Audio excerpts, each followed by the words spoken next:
Okay, give me a All sec. right. All right.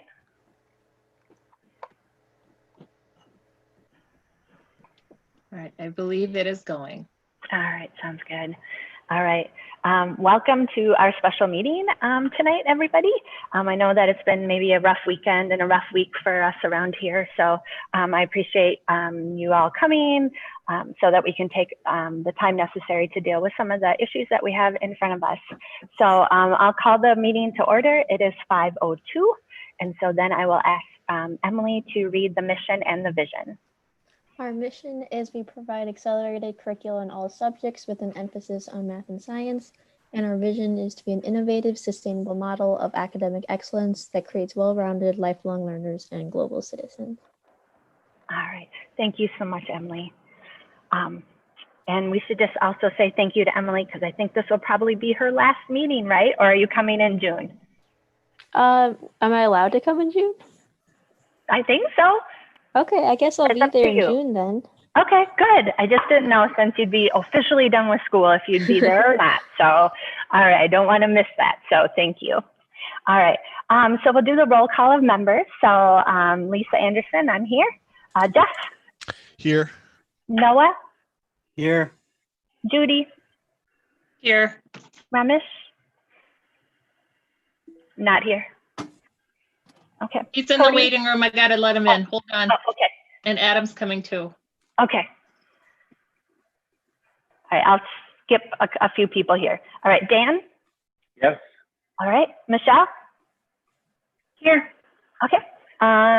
Let's see who else. Ramesh? Yeah, hi. All right, and Cody, did I say your name already? Here. Okay, and Adam. Present. Okay, and then Emily is here, and Steve is not here, and John is here. All right.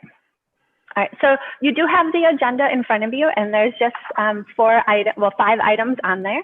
So is there anybody that would like to make the motion to approve the agenda? I will motion. This is Michelle. All right, thank you. Is there a second? Cody will second. All right, thank you.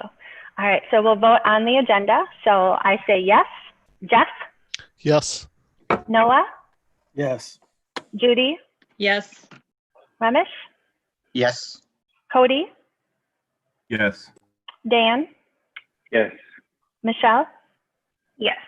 Adam? Yes. All right, so the motion then passes 9-0. So we'll just move on to the agenda then. So I asked for an update on graduation from John, so he can kind of tell us what the plan is for this Friday. Yeah, so this Friday at 8:30 p.m. we will be meeting in the Hero Center for our graduation ceremony. It is basically by invitation only. An email went out to the senior parents to send me an email reply if they wanted to attend. So those invitations will be going out tomorrow. Excuse me. We have 81 spots, roughly, give or take one, depending on how vehicles line up for attendance. We have 7 staff members that have volunteered to work the parking lot, and there will be a few select spots available for staff members, but that will be announced to them at our staff meeting. If you're a board member, you should have gotten an email from me inviting you. I guess let me know by the end of tomorrow if you want to be included. We will definitely make sure we find a spot for you.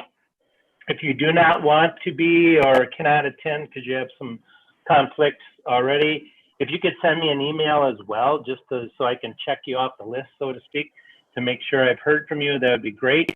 There are 2 situations where we might cancel it and have to go all virtual.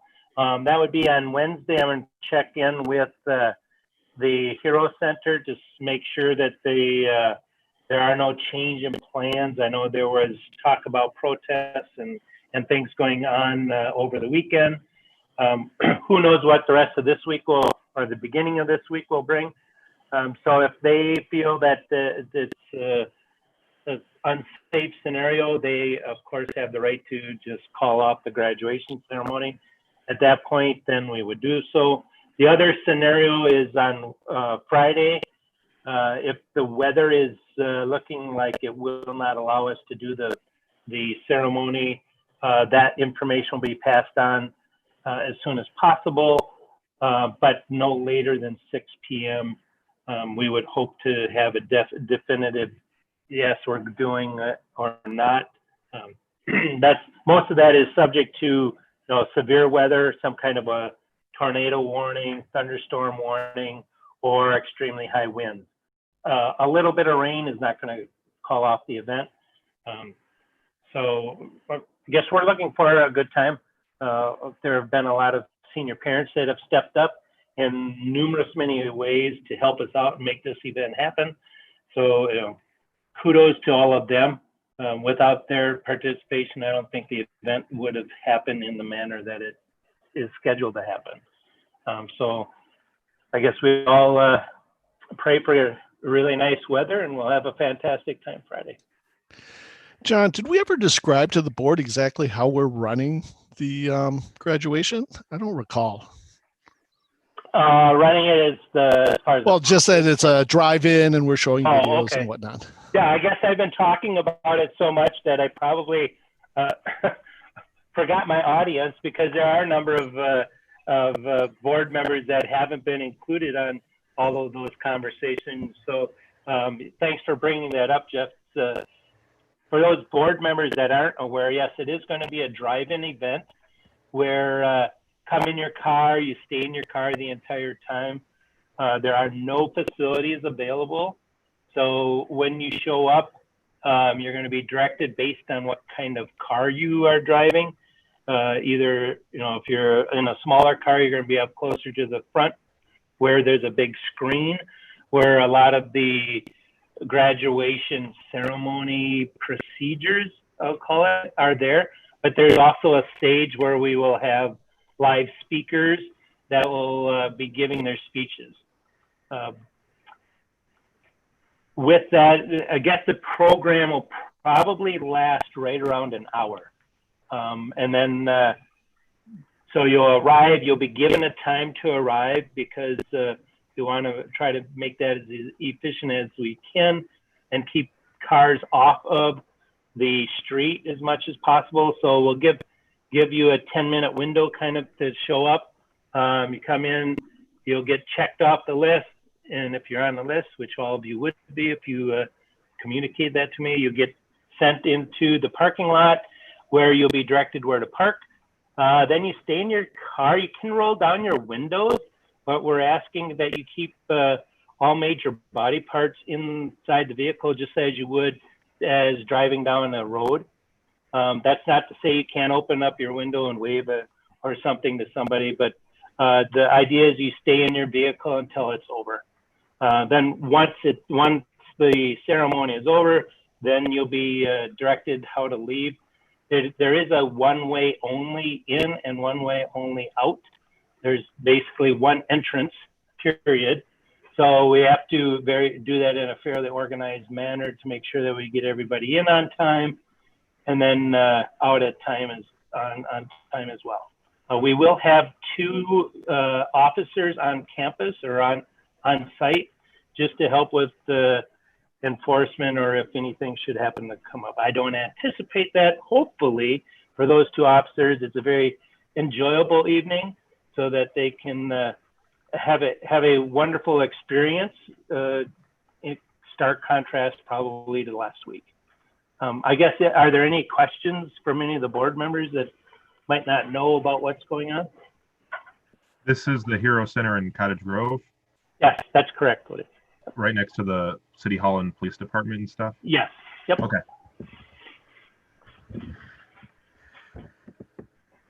And then I know this sounds terrible, but like when you send out the invitation to families, are you going to specify that there's not facilities to be used?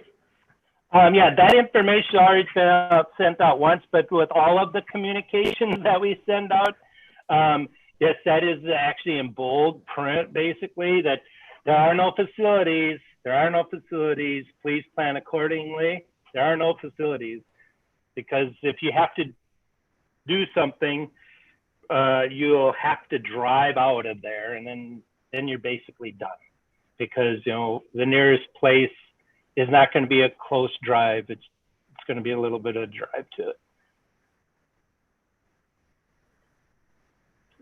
I've jokingly said you can bring an RV. There is a spot for an RV or two, but I don't anticipate that. Now watch, somebody will come in with a big old RV, but we have not put a restriction yet on that.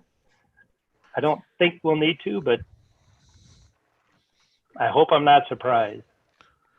They'll be way in back. Yes, they will. Yeah, RVs will be in the back corner, actually.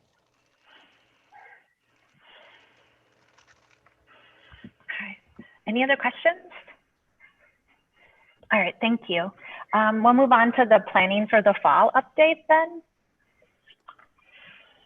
Yeah, so not a whole lot has changed since our last meeting.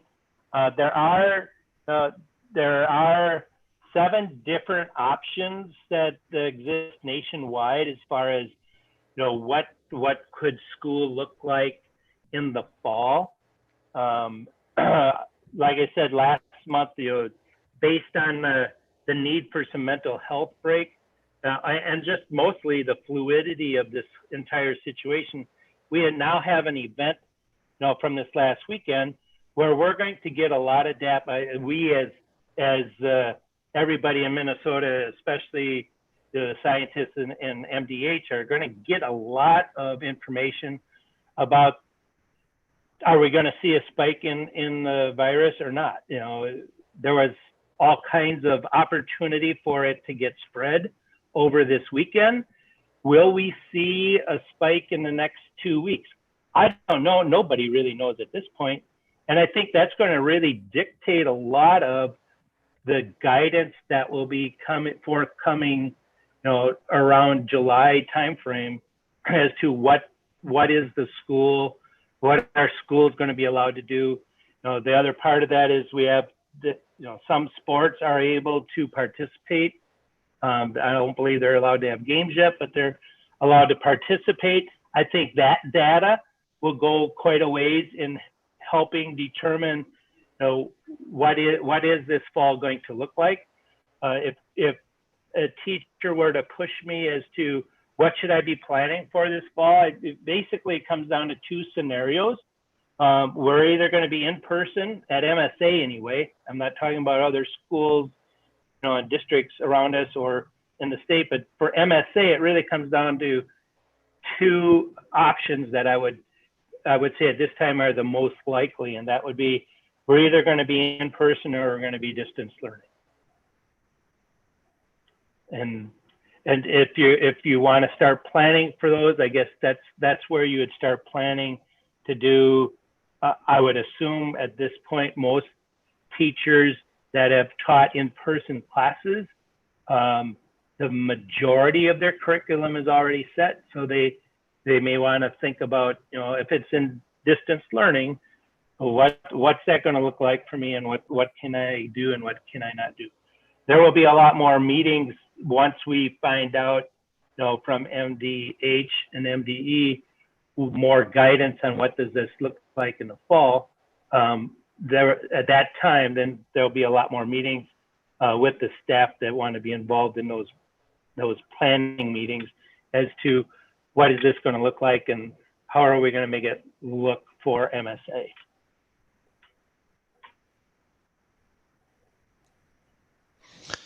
John, how dependent are we on what 833 decides?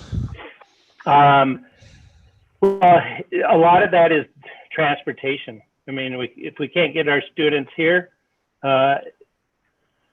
it's looks very hard to do, very hard to do in person if we don't get busing from 833. So if 833 does distance learning, we will be doing distance learning unless we want to do our own transportation, which is something that's nowhere. I mean, we don't have anything in the budget for.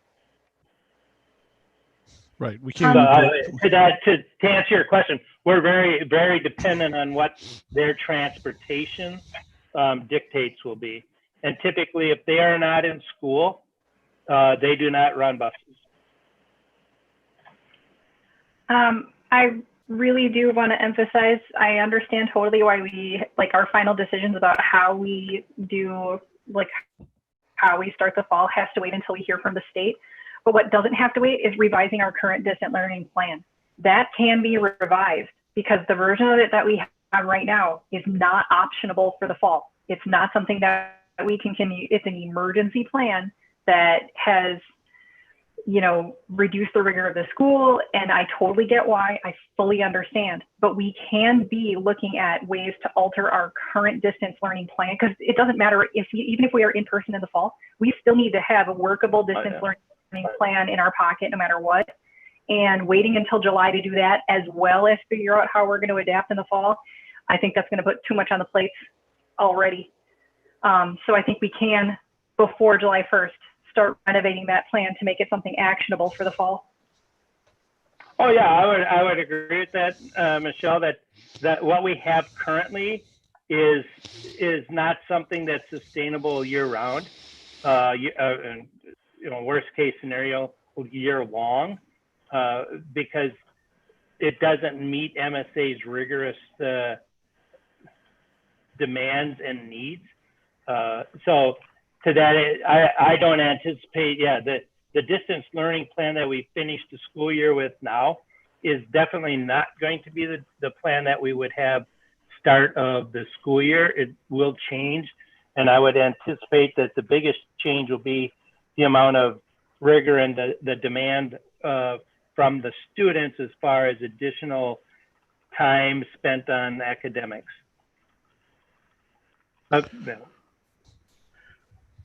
And I would anticipate that we will sometime during the next school year need to use distance learning, whether it's because of a second wave or a combination of a wave of coronavirus and the flu season combined on top of each other. I agree, which is why I'm saying having it, you know, ready and having it something that we can just communicate to the community right away.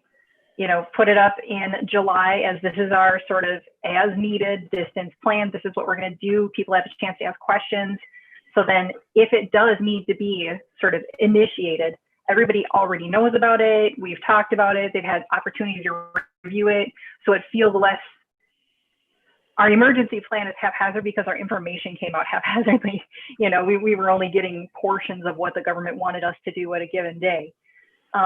But now we have time to really think about it and put together a plan that takes some of the successes we have, addresses things that were not successful. So yeah, that's something that we can be working on before, because I agree, we're going to need to have it either way. And if we never have to activate it, totally fine. But at least we can operate comfortably knowing that we have a solid plan. I think there's a disconnect between a couple of different elements, because yes, teachers need to know that there's distance learning, but what is that looking like for our individual classroom? Is it one class every day? Is it classes every other day? Is it 40 minutes? Is it 60 minutes? Is it 90 minutes? There's a whole amount of, there's a certain amount of planning that has to take place at the school, at the top of the school, that has to be able to filter down to the down to the teachers, so that we can plan for those different, you know, possibilities. So it's not that I'm asking that I know tomorrow what the district learning plan looks like, but we can come up with a distance learning plan and we can figure out what does rigor look like in this plan. We can figure out how many days a week are we meeting, how many minutes are we spending. We have to figure out, you know, what are the parameters, what are the guiding values that we have. If we don't start those conversations until July 1st, we're not going to be done until August 1st.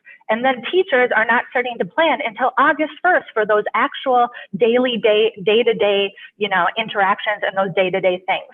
So that's one part of it. I think we're also doing a disservice to the community, because parents are going to start to hear on July 2nd what every school around us is doing. And when they hear MSA doesn't know what they're doing. I think there are going to be parents that are a little bit afraid, and they're going to be like, I don't know where I want to go. I don't know what I want to do. And they're going to kind of shop around. And so I don't understand why we're waiting. I don't understand the idea that we should just wait. If there are teachers who are willing to be part of the plan and part of the global part, or part of, like, you know, the overall plan, not just their individual classrooms. If there are those teachers who need that, and maybe for their mental health, they need that aspect to be done, why are we not using those teachers and making sure that there is a plan that's put in place? So on July 2nd, after we get the information from the state, we can tell the entire community what our plan is. I don't understand why we would wait for that. You know, one thought too is asking ourselves, well, a couple questions. My first question, asking about how tied are we to 833? I mean, our facilities are so different. So I'd like to have a conversation or better understand that if 833 says we're going back, we're going to be in our buildings, regardless of what they say, we may not be able to do that. And do we have the ability and or the gumption to say they're going back, we can't, we don't have facilities, our classrooms aren't big enough, we're going to go distance learning no matter what 833 decides? Not suggesting that, but we have to have an understanding of our capacity, you know, because we all know what, you know, some of our classrooms look like, right? and if we're going to take a classroom of 15 or 18 and we have to distance our students, we're down to, you know, 30% capacity.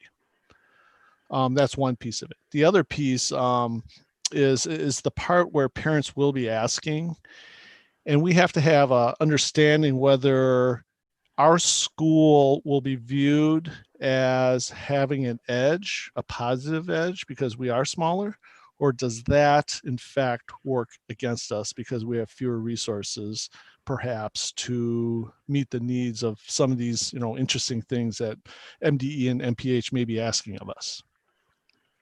And I think some of those things can be calculated prior to getting the word, because given Governor Walz's, the way he's addressed things, he's not going to mandate that we open up our classrooms. He'll say that's an option now.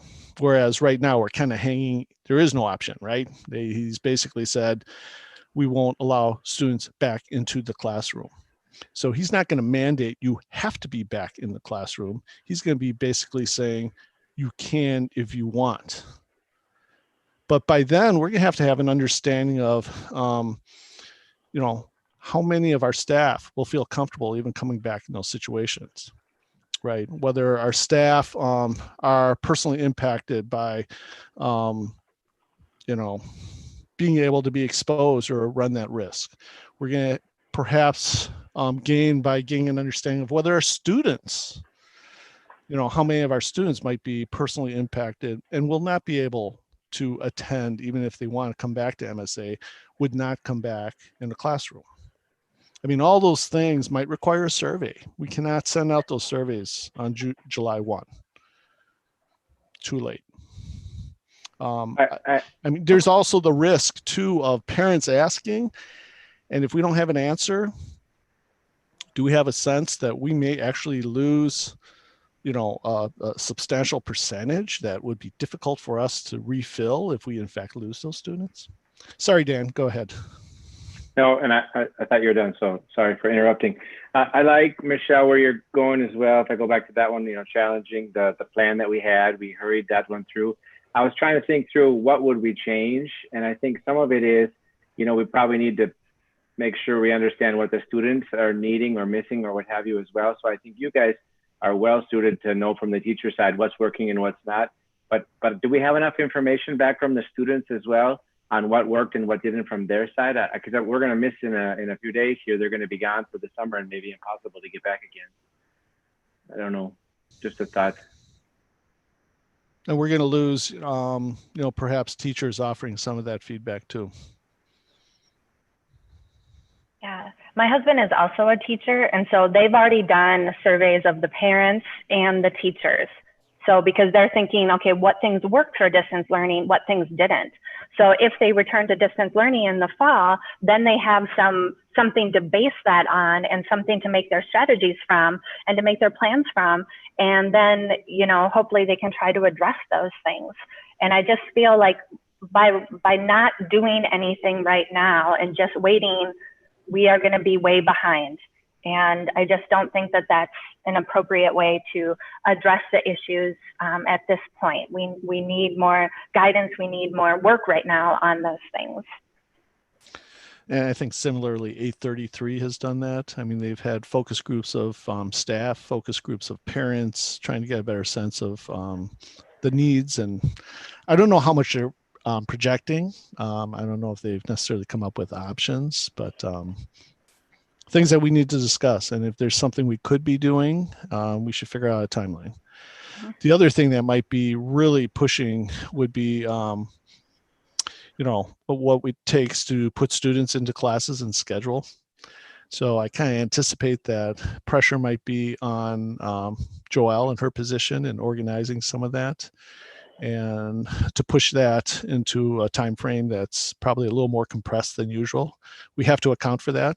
Whether, you know, maybe she'll require more help, or there are other things that could be done to make sure that those things run smoothly. Because at the end of the day, obviously there are a lot of things that we can't decide. We just need to put ourselves in the best position so it runs smoothly. And who knows, I mean, Governor Walz might want another darn report. So meanwhile, we're trying to plan all this, we're going to have to put together a 50-page report trying to tell them what we're doing as we build it.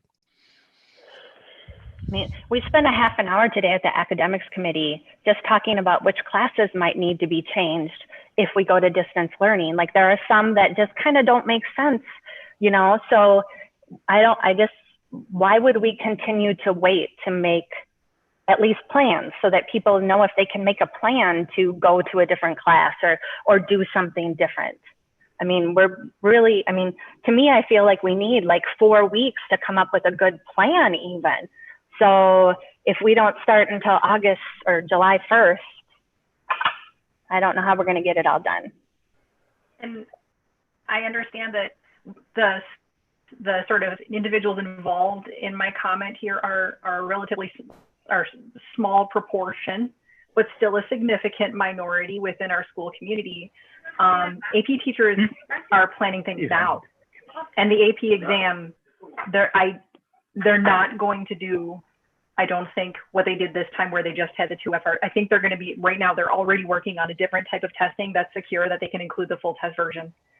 And so we won't have units cut out of the curriculum that they're going to be tested on. That people need to be, like teachers need to be able to adjust their summer assignment if they know that we have to cut curricular time out of the school year based on our distance plan. And again, I know that there's a whole big old middle school group that is half our school, but I'm also just throwing it out there for one of the benchmarks that we kind of herald as a good thing. Some of our awesome college readiness, the teachers that teach those college ready classes, we have to have some awareness of what we're operating with so that we can properly plan and prepare the students. Because the idea of me sending somebody into an AP exam who does not feel prepared makes me just kind of like die a little inside. I would never want to hoist that on somebody. So just throwing that out there. And again, I know it's a small group, but still. So at this point then, what are the actions that we as a board need to take? I'm hearing a lot of concern, but I'm not hearing anything that is actionable by the board itself. We're trying to get, I believe, from some of the questions that are being asked, a better sense of what the administration is planning to do and how they plan to do it.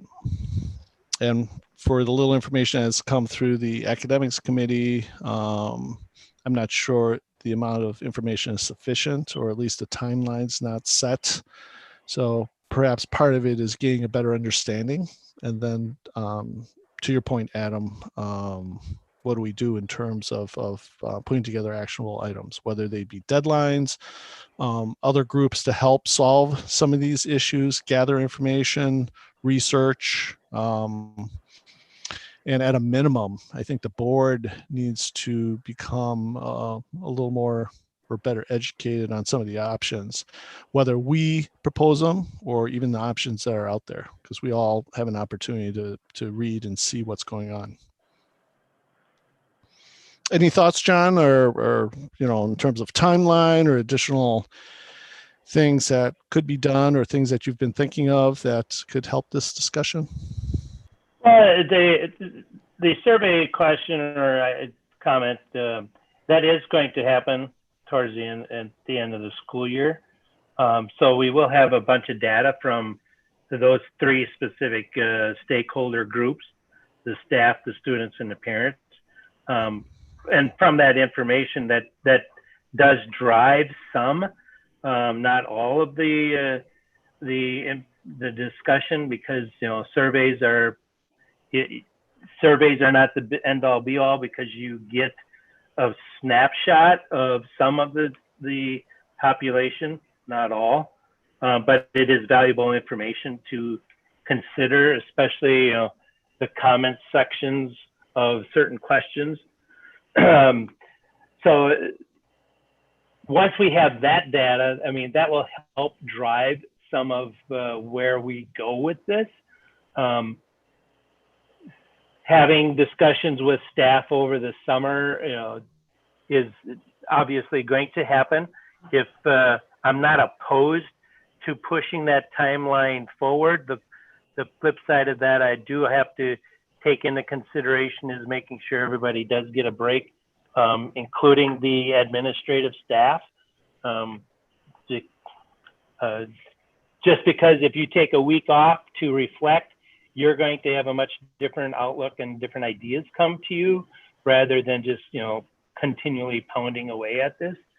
So taking a break in there, and I'm not saying it has to be the entire month of June, but taking a break to have the time to reflect and really analyze things in much different ways is very beneficial. So yeah, like I say, I'm not opposed to starting that conversation earlier, but one of the linchpins of this is getting the data back from parents, staff, and students, so that we have a good idea of what did work for them and what did not work. With our distance learning plan, there's obviously some areas where we do need to do, I wouldn't say a major rewrite, but a pretty significant rewrite, because that will not work for a long-term distance program. The other part of that is, and it does take a long time to come up with what happens when you have to do 3 weeks of distance learning, and then now you're back in face-to-face. How do you rectify all of that and incorporate that so that the students are receiving a very high quality education? There's no doubt it's going to be very, very stressful on everybody for this next year, because part of it is nobody knows what it's going to look like. There's going to be, we thought the last 3 months of this school year were stressful. It could be 10 times more stressful next year, just because we don't know what we're going to be walking into. You could have 2 days on and all of a sudden, or 2 weeks of in-person and then 4 weeks of distance learning, and now we're back to in-person, and you could play that yo-yo. We don't know. And that all takes a very big mental toll, especially on the teachers, because they really are the frontline people that are affected the most, because they have to provide that information to the students. So I guess I'm not opposed to starting this process early, but I am very adamant that we do need to have a break after the school year is over and everything's collected, so that people have time to just decompress, number one, and then number two, then they can start to analyze and look at things and ideas will circulate, propagate, and they will be at a much different level than if we just went from end of the school year right into planning. And I mean, I agree with that. I mean, even in terms of survey, when you say, end of school is in 4 days. That's right. And frankly, I got to believe, because I know you have been helping, well, you're actually doing some interviewing and you're helping with graduation. I don't see any time in the next 4 days to get these surveys out. And then staff are gone and we can't require them to come back and work on this. So we're always under that restriction. I think what's generating a little concern is, just setting aside, I know you want some time and that's all good, but if we were to take the end deadline, which is the beginning of school at the last week of August, and start backing into some of those deadlines, I mean, we run out of time. So we either have to figure out a way to pick up some more time and get the work done, or we pretty much understand that we're not going to get done what we need to get done in time. And those are just the big picture realizations of budgeting our time. I mean, if it just won't get done, given the way we have it structured,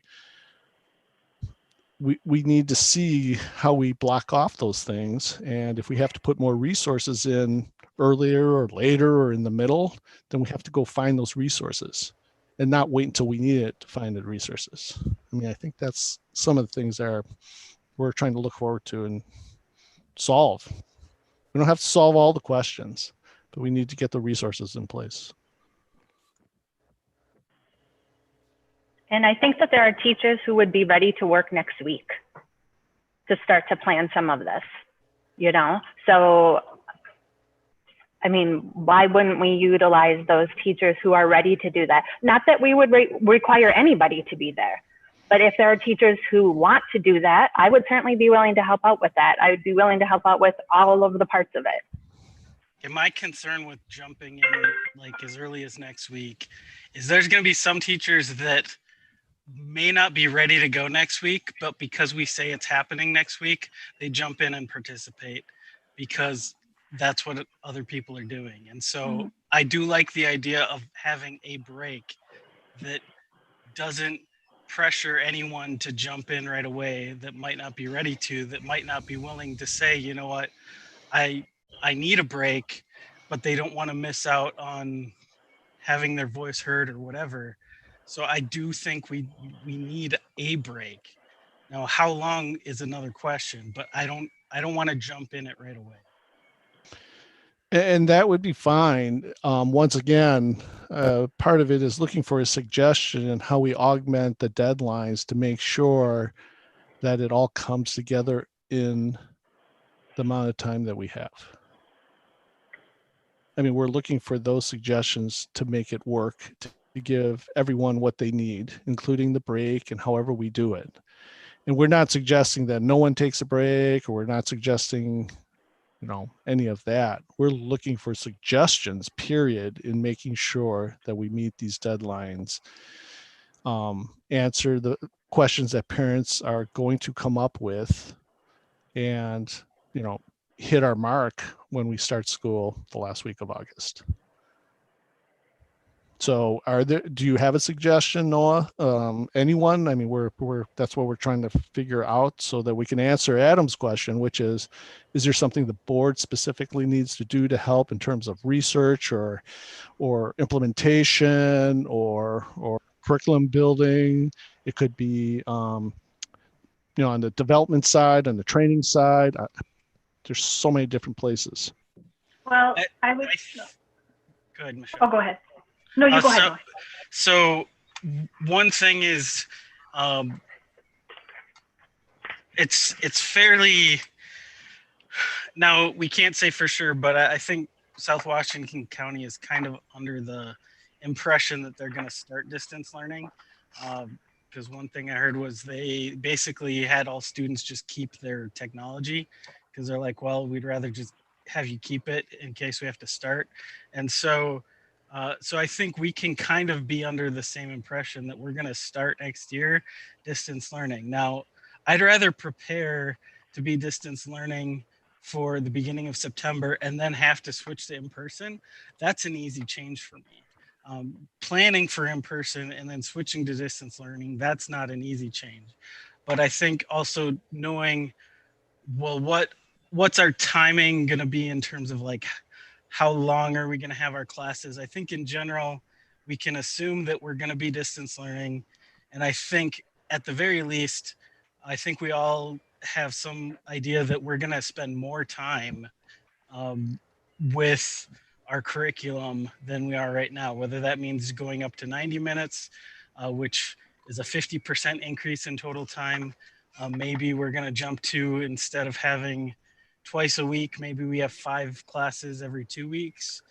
So then that would increase the time more. So I think the biggest things teachers can start doing is just plan on distance learning week 1 and know you're going to have more time.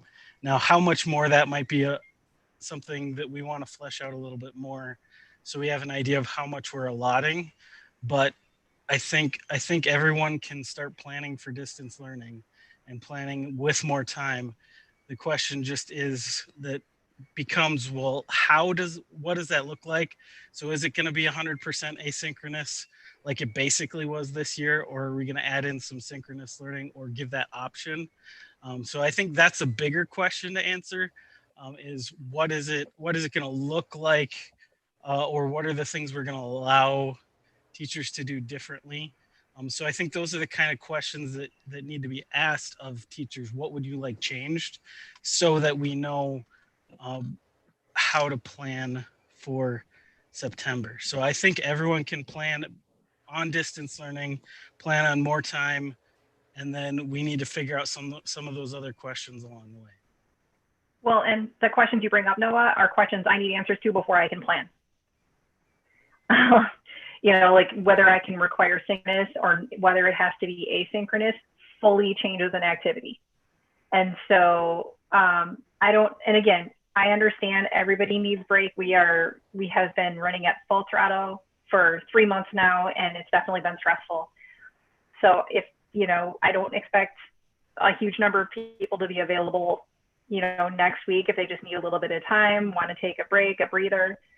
But definitely in the last 2 weeks in June, I think we can have some meetings to try to flesh out those answers. Plus, Justin will have some information about what technology we are going to be able to have next year. There's a number of things that are free right now that won't be next year. And so from there, if we know what we're going to have access to for distance learning, that's also something that is important for us to be able to plan. So to do the planning, I know we can assume there's going to be some distance learning, and I can adjust as soon as I know what my parameters to adjust actually are. And so that does need to definitely happen before July 1st. And once July 1st happens, we're still going to be fleshing out the distance learning plan for a bit longer. You know what I mean? Like, because July 1st is just going to say, are we starting in class or are we starting distance? Like, that's pretty much what we're waiting for. I mean, realistically, like, what else are they going to tell us besides that? They can't require schools to operate both digital and in person. They can't require schools to have certain amounts, like even there's things that are limiting by the environment of a school in terms of health safety. So there's not a ton that they're going to be able to require beyond you can be in school or you cannot be in school. But we do need to those things.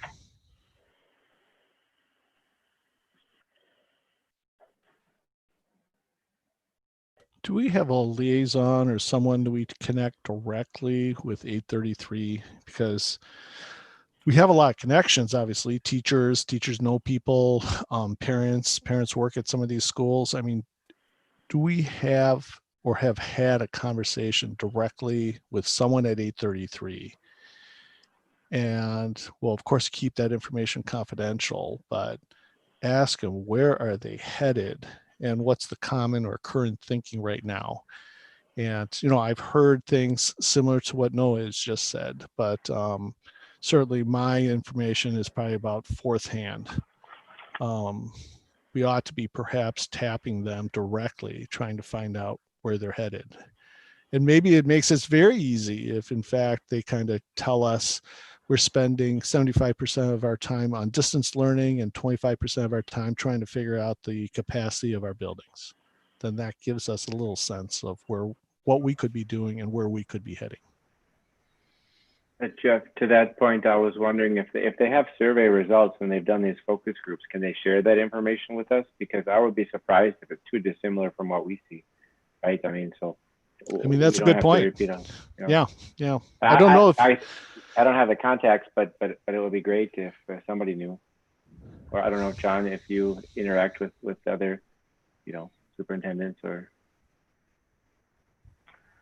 No, that's something that we can check in with the 833 to find out, what information they have that they're willing to share, and that fundamentally that becomes public data. So you hate to go that route, but it's always easier if you can get it directly from someone else. All right. So does it seem like we have some events or some timelines here that we could have in place, or does it just maybe make sense for the board to create a committee so that we can help get some of these things completed?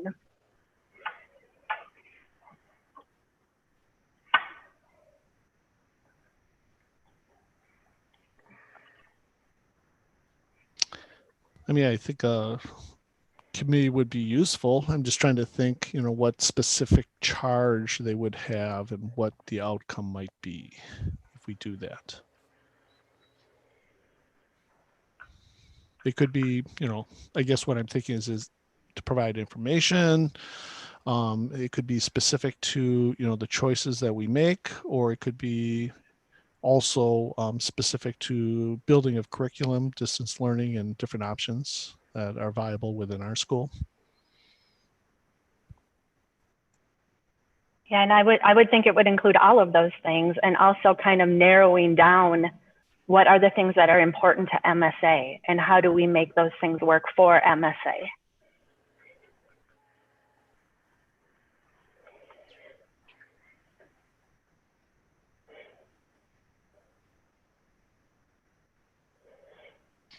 So would it be what, a task force, a committee? How would that fit into our current structure of a group? Well, or a subset of board? If it was the formal committee, then the publication of the meetings and the minutes and things like that. But community feedback is definitely important in our distance learning plan. I think either of them is workable.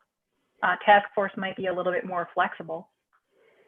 Well, if it's a task, I'd really prefer the board not use the word task force, because that convolutes the distinction between an administrative group and a board group. Task force, which have been on the administrative side, do not require agendas and open meeting laws, whereas any committee by the board, whether it be a subcommittee or a committee, is a public meeting and needs to follow public meeting laws.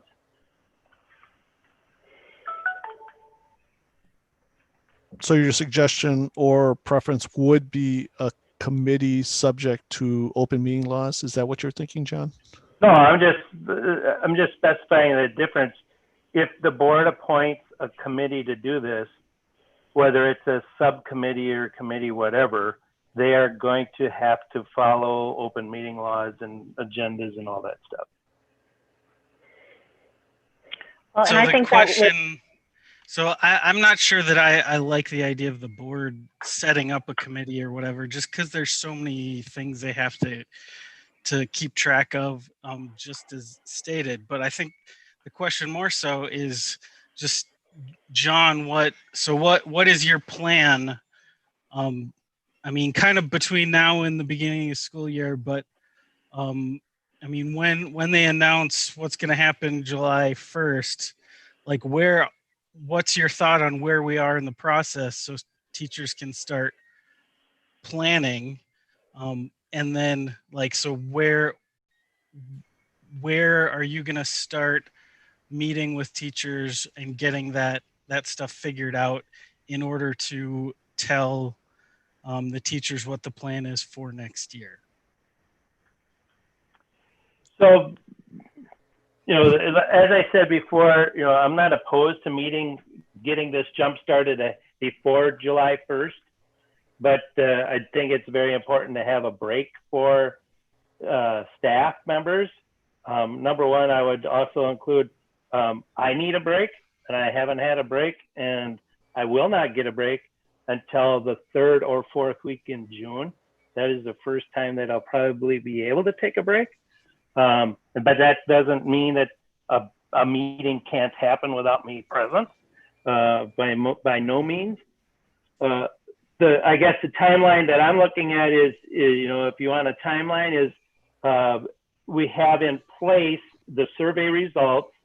That's a conversation that can happen that 3rd or 4th week in June, so that when that information comes out from, and there's no guarantee that it's going to come out at the first week in July either. That's what's been told to us, and we've been pushed off on things as well. But when that information is announced, and I think at that point in time, preferably the 1st of July or the 2nd of July, we are able to tell the teachers, this is what you need to plan for. And we've already had some preliminary discussions, because we will have some of that data as to, you know, does a 90-minute day even work? Can we go to 105, not day, I mean class period.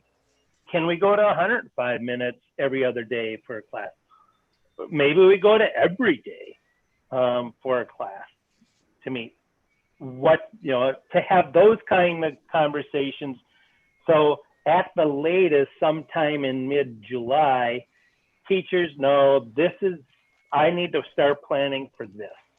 So I've got a good solid 6 weeks that I can dedicate, if I need to getting my class up and ready the way I want it to when school starts. I don't think past that point, you can really expect people to be really flexible with their planning, unless it is to go to in-person schooling. You know, and I agree with what you said earlier, Noah. It's a far easier for teachers to plan on distance learning and then go to in-person, rather than plan on in-person and then at, you know, even 6 weeks out or 4 weeks or whatever, oh, now I got to plan for distance learning. I wasn't ready for that. Fundamentally, and that's on Wednesday at our staff meeting, that's what I'm going to tell the teachers, is you need to start planning for distance learning. I can't tell you if that's what it's going to be, but you need to get ready for that either at the beginning of the year or sometime during the year, because I can't guarantee it, but I'm very, very positive that we are going to have that scenario sometime during the school year next year. When? It may be at the beginning, maybe in the middle, you know, maybe not at all, but I doubt that's the case, especially once flu season hits. So I guess timeline, you know, I don't have something penned out as far as the actual timeline goes, but that's a skeletal framework, if you want to think of it that way. Fundamentally, yeah, if things continue and, you know, we haven't hit the curve, the peak of the curve yet, at least, you know, based on all the data that's been presented, if that happens later in July, I don't see any way that we won't be distance learning at the beginning of the school year. So I know you said you need a break, and obviously, I mean, teachers do too. I mean, what if we can plan for having a meeting before you plan on your break, whether it's the day before you leave or a few days before you leave, having a meeting, we can talk about the different things that teachers wanted from their surveys, I guess, and students and parents as well, discuss all of that feedback, and then kind of we could make that plan there moving forward. Maybe somebody steps up to lead while you're gone, and maybe we sit back and just think, you know what, it's better to think on what we need to do, and maybe we even can make some decisions at that point. But I think if we have a meeting before you're gone, or if you're okay kind of heading out and having someone else head up that meeting, certainly we could do that too. I think having at least one meeting in June would be good, just to start the discussion. And maybe they can even flesh some of it out, whether it's just the amount of time teachers have, or whether or not we're going to have asynchronous learning or synchronous learning, or at least some time for synchronous learning. I think those are really the biggest questions teachers need answered, is the time they're going to have for distance learning. And then is it going to be all asynchronous, or are we going to have some synchronous time? So I think those are really the two questions, at least in my mind, need to be answered. And so if we could make a plan for at least one meeting in June, I think that would be a good start. And I think it would allow teachers to start thinking about what they need to do. Yeah, I have no problem with that. In fact, you know, time-wise, you know, there's a possibility you could have a couple of meetings in there early. One to go over data, one to brainstorm, and then come back in July and we're going to hit the ground running.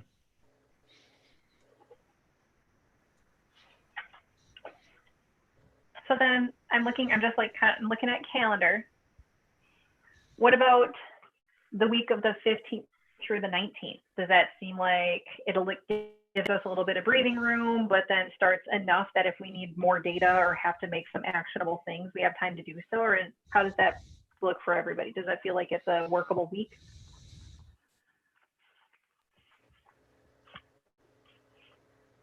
Well, I'm the first meeting, I think I planned on that the 15th is the day I would want to do that meeting.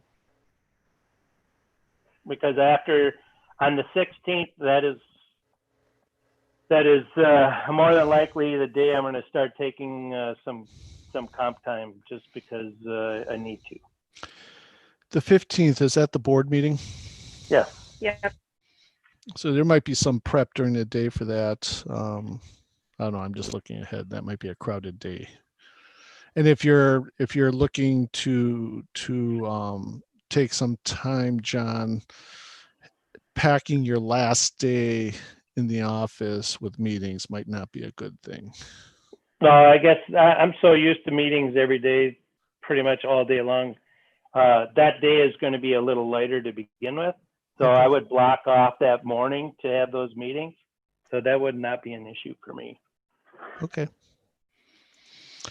And when you're talking about calendar, Michelle, I'm just looking, if MDE actually comes back to us, say the first week of July, that's right before the 4th. So that really kind of burns a whole week right there.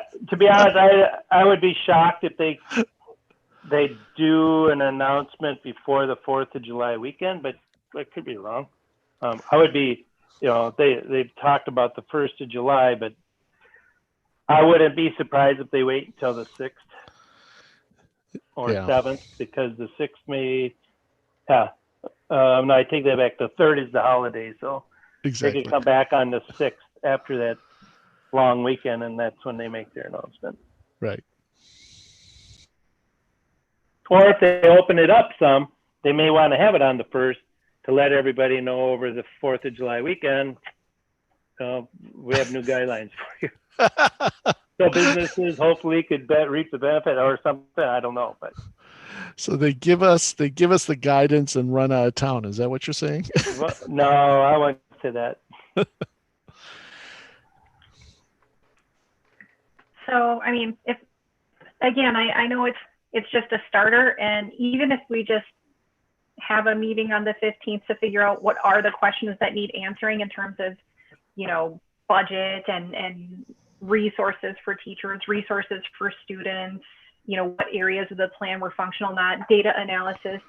I think that's I don't know, I don't want to push anybody to be back too early or doing things, but I definitely agree with Jeff. If you're looking at the calendar and you look at it in a larger sense, you know, a little bit early, you know, like these taking little bites at it early, I think will help benefit us in the long run. And then two, you know, if we are releasing that information, you know, just some of the things we're talking about to staff, even if they know it's not a final decision, maybe they have other ideas, you know, so that they're still participating, they still know that it's not final and that we're just asking questions and trying to draft things out. So they don't feel pressured about it. But then that maybe for those who need a break, but just kind of are torn because they also know things still have to happen, that's okay. And just a little bit of information is good. So like you suggested, John, if in your heart you feel, you know, 75% tells you we're headed for distance learning, then we as a school need to understand that and speak with one voice that that's our understanding as of today. And you know, we don't have every staff member wondering, well, Noah thinks of it this way, you know, Lisa thinks of it another way, and we all seem to have disparate ideas. We really do need to find that one direction and work towards, you know, towards it together. And I think you're right. I mean, things like that will become increasingly apparent, although probably disappointing in terms of everyone that wants to come back. But you know, part of it is communication and understanding ourselves that that's where we're headed and getting comfortable with that. Because right now, no one's comfortable with anything because I think all are trying to be as optimistic as possible. I'd like to also add, if we have that meeting the morning before the board meeting, that way during the regular board meeting, we can at least comment on some of the stuff that was discovered or talked about. Because that's where a lot of the community is looking at us. So that 15th is a good date for me too. And I think that might be, you know, something that'd be good to be able to bring up during the meeting. Good point. And to your point, Cody, I don't know if, you know, it's hard to tell if all the future board members are listening or not to all of our conversations. But on the 15th, it'll be a good opportunity to get them up to speed, so to speak, on what's going on and where we're at, because they're going to need to know, because they're going to be part of it. So I just want to make sure that I'm hearing it correctly. So we're going to meet, or John, you're going to send out an email to the staff to meet on June 15th and invite them? Or is it going to be a task force or a committee of the board? Well, I'm going to step back one thing. I'm not going to send out an email to the staff. We have our staff meeting on Wednesday. I've already put it on the agenda. Okay. For the meeting. The meeting will be on June 15th, and I put a time frame from 9 to 11 a.m. So the staff will be aware of that meeting, open to whoever wants to come from the staff. Obviously, it'll be all volunteer, but it will be open, and it's on the meeting agenda, so all the staff have access to it right now. Okay. And then what would come after that then? Would there be another meeting before the beginning of July, or is that just the one meeting for all of June?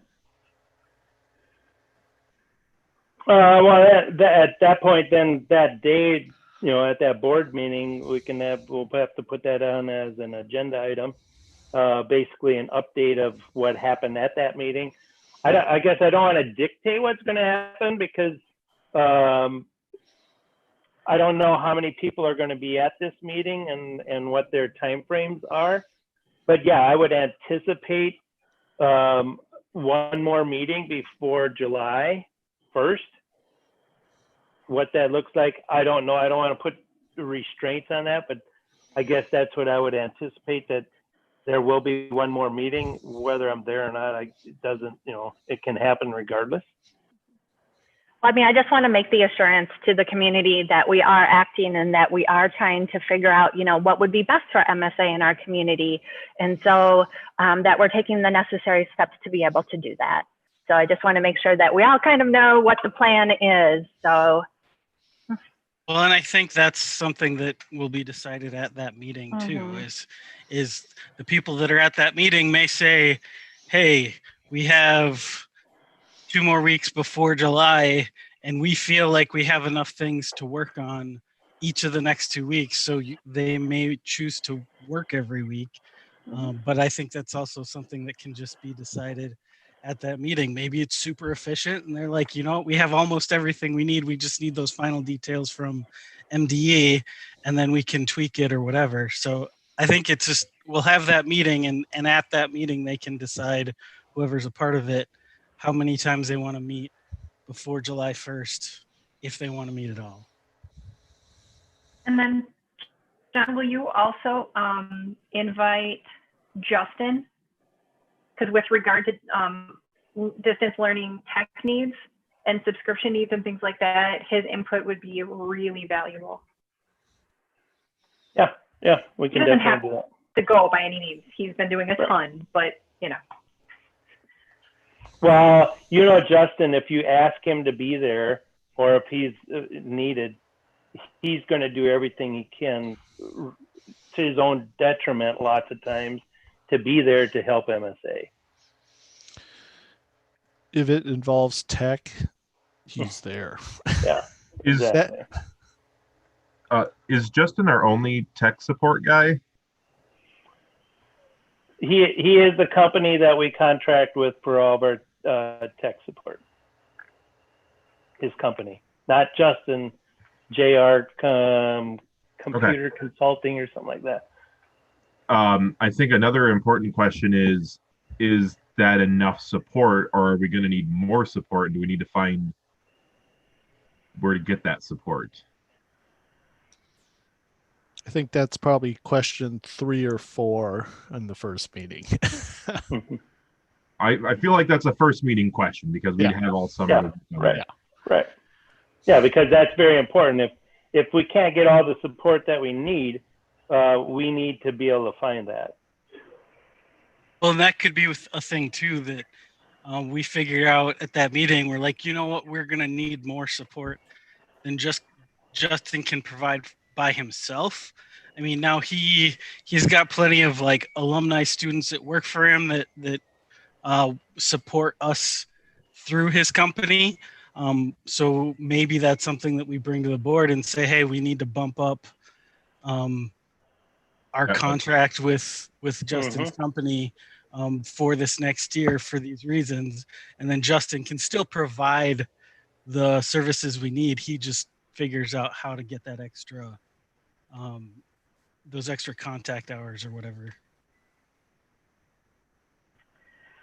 All right. Should we move on then? Is there anything else about the planning for fall? So if we decide to do this, do we need to make a formal motion to create a committee, or are we good for now in putting one together as part of our board? I don't think we need to. In fact, I think it's better that we don't because it can be a little more natural and organic. And if they decide, hey, we need to meet on Wednesday and it's Monday, they can do that. Whereas if it's a committee, like technically they really shouldn't. So I think, especially with John going to be talking to the teachers here on Wednesday, I don't think it needs to be a specific board committee. All right. So John will just create a task force. That's the plan right now? That's the way I understand it. Sound good? All right, sounds good. So then we can move on to approving the staff handbook. So I assume that everyone had a chance to look at that. And are there issues that you would like to discuss or any elements?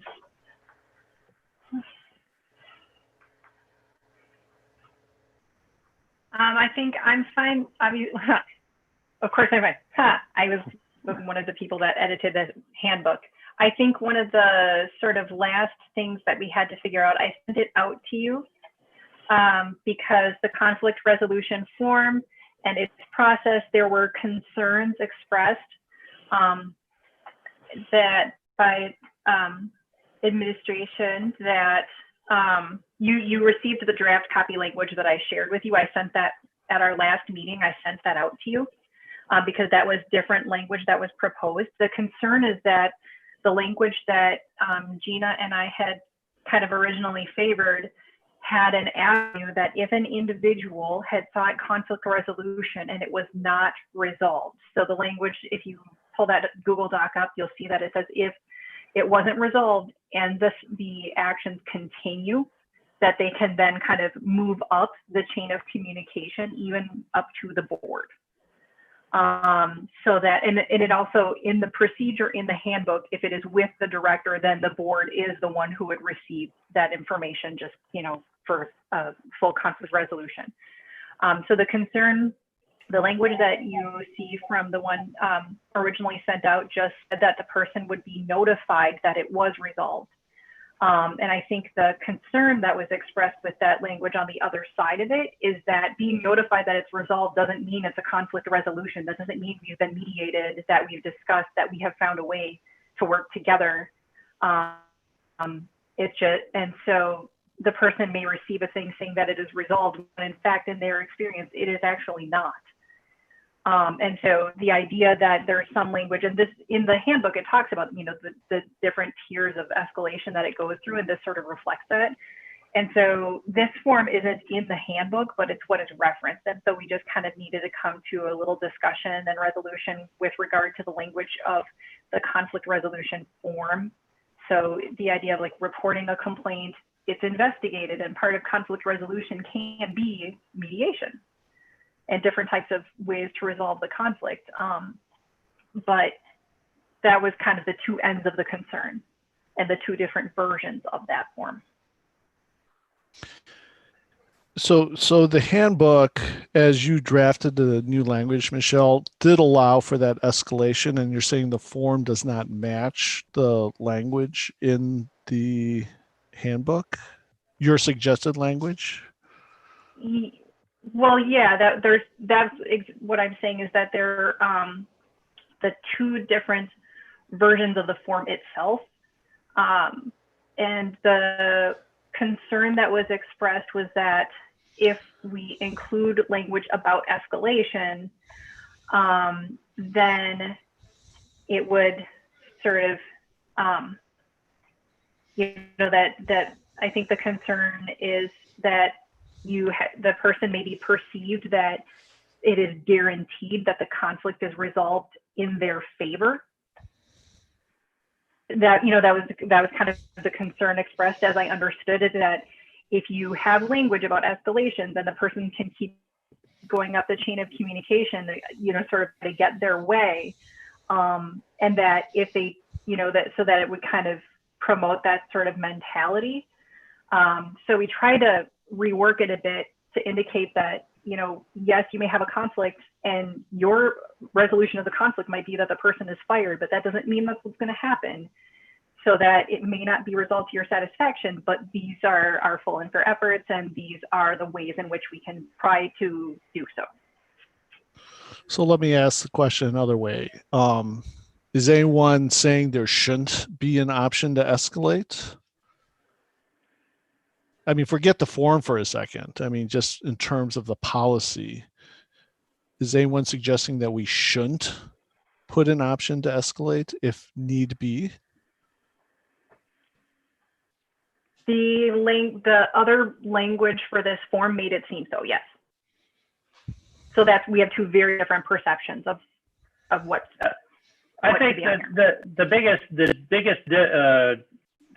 perception difference, Jeff, is this: is the way the form that Michelle has shared with you, this basically saying a secondary draft of conflict resolution form, gives the employee the perception that if they don't like what is decided by the director, that they can appeal that to the board of directors for a different separate investigation.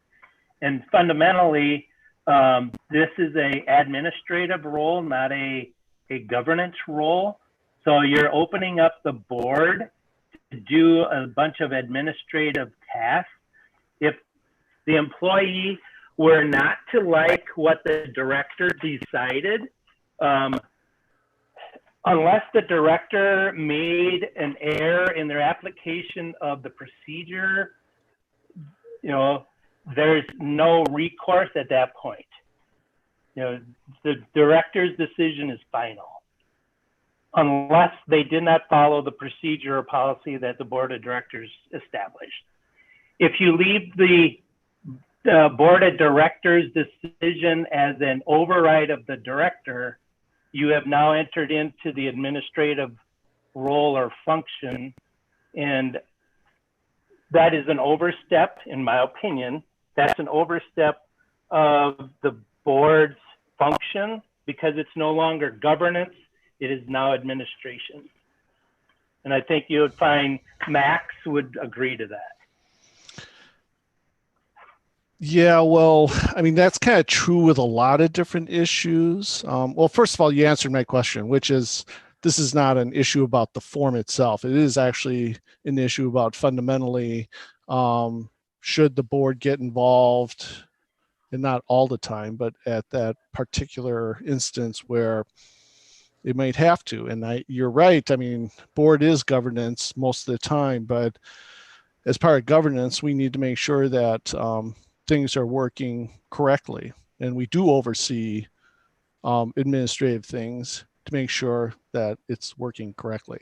So I don't necessarily agree that it stops always just because we're necessarily given strictly governance and only governance tasks. No, I'm not saying you only have governance because you have administrative tasks over the director. Right.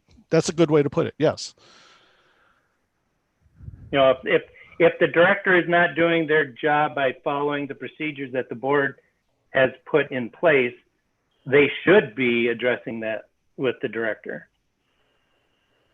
Sean, isn't that for any issue? Maybe we don't need to have it in the handbook. Isn't that the way I understood it? Was the board could always have a discussion about this particular instance or what have you? As opposed to, I think what I'm hearing is there's some concern about having it explicitly written. It's almost like an entitlement.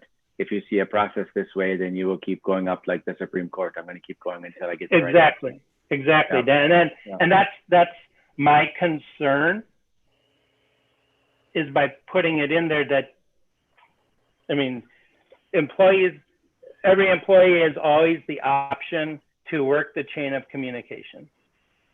And so what I'm saying is, if we take it out, then it's not this explicit entitlement mentality, but we still have the option as the board to later come back and challenge, let's say you, John, as an administrator, was this handled correctly? And we can still have that discussion. It doesn't need to be written down. Is that correct? Yeah, that's correct. My question becomes, how are we as a board going to know that? The person has to come to us to say that this was inappropriately processed. So if we have to have a way, I don't want to intervene in everything, and I really want all of them to be resolved right away with their building administrator and not need escalation. The reason why I put that in there, and if you look at the language, it says, and the problem consists, or persists. So it's not just that they're unsatisfied because the person didn't get fired and they wanted them to be fired. It's that the problem is still there. It was not resolved. So thus the procedure to resolve it fundamentally failed. And so as a board, if we were going to be, I want all of these things to be resolved at the level of building administrator. But if there is one where it is a severe case, how are we going to know if the director's decision is final and they don't have an option to come to us? Like, how do we close that loop? Well, they have the option. We're just not going to publish it or write it specifically into the handbook, is my understanding. Mm-hmm. I know it's a fine line, but, and I get what John's saying, because we don't want everyone misusing the process either. That would be not a good thing, because it would really burn up a lot of time. So how do we strike a good balance between the two? And I agree that there are certainly issues kind of as to how to do that. But I just would worry that like policy 103, I think that's the complaint policy. And that policy does say that you can go to the directors or go to the board of directors. So thinking about following the chain of communication.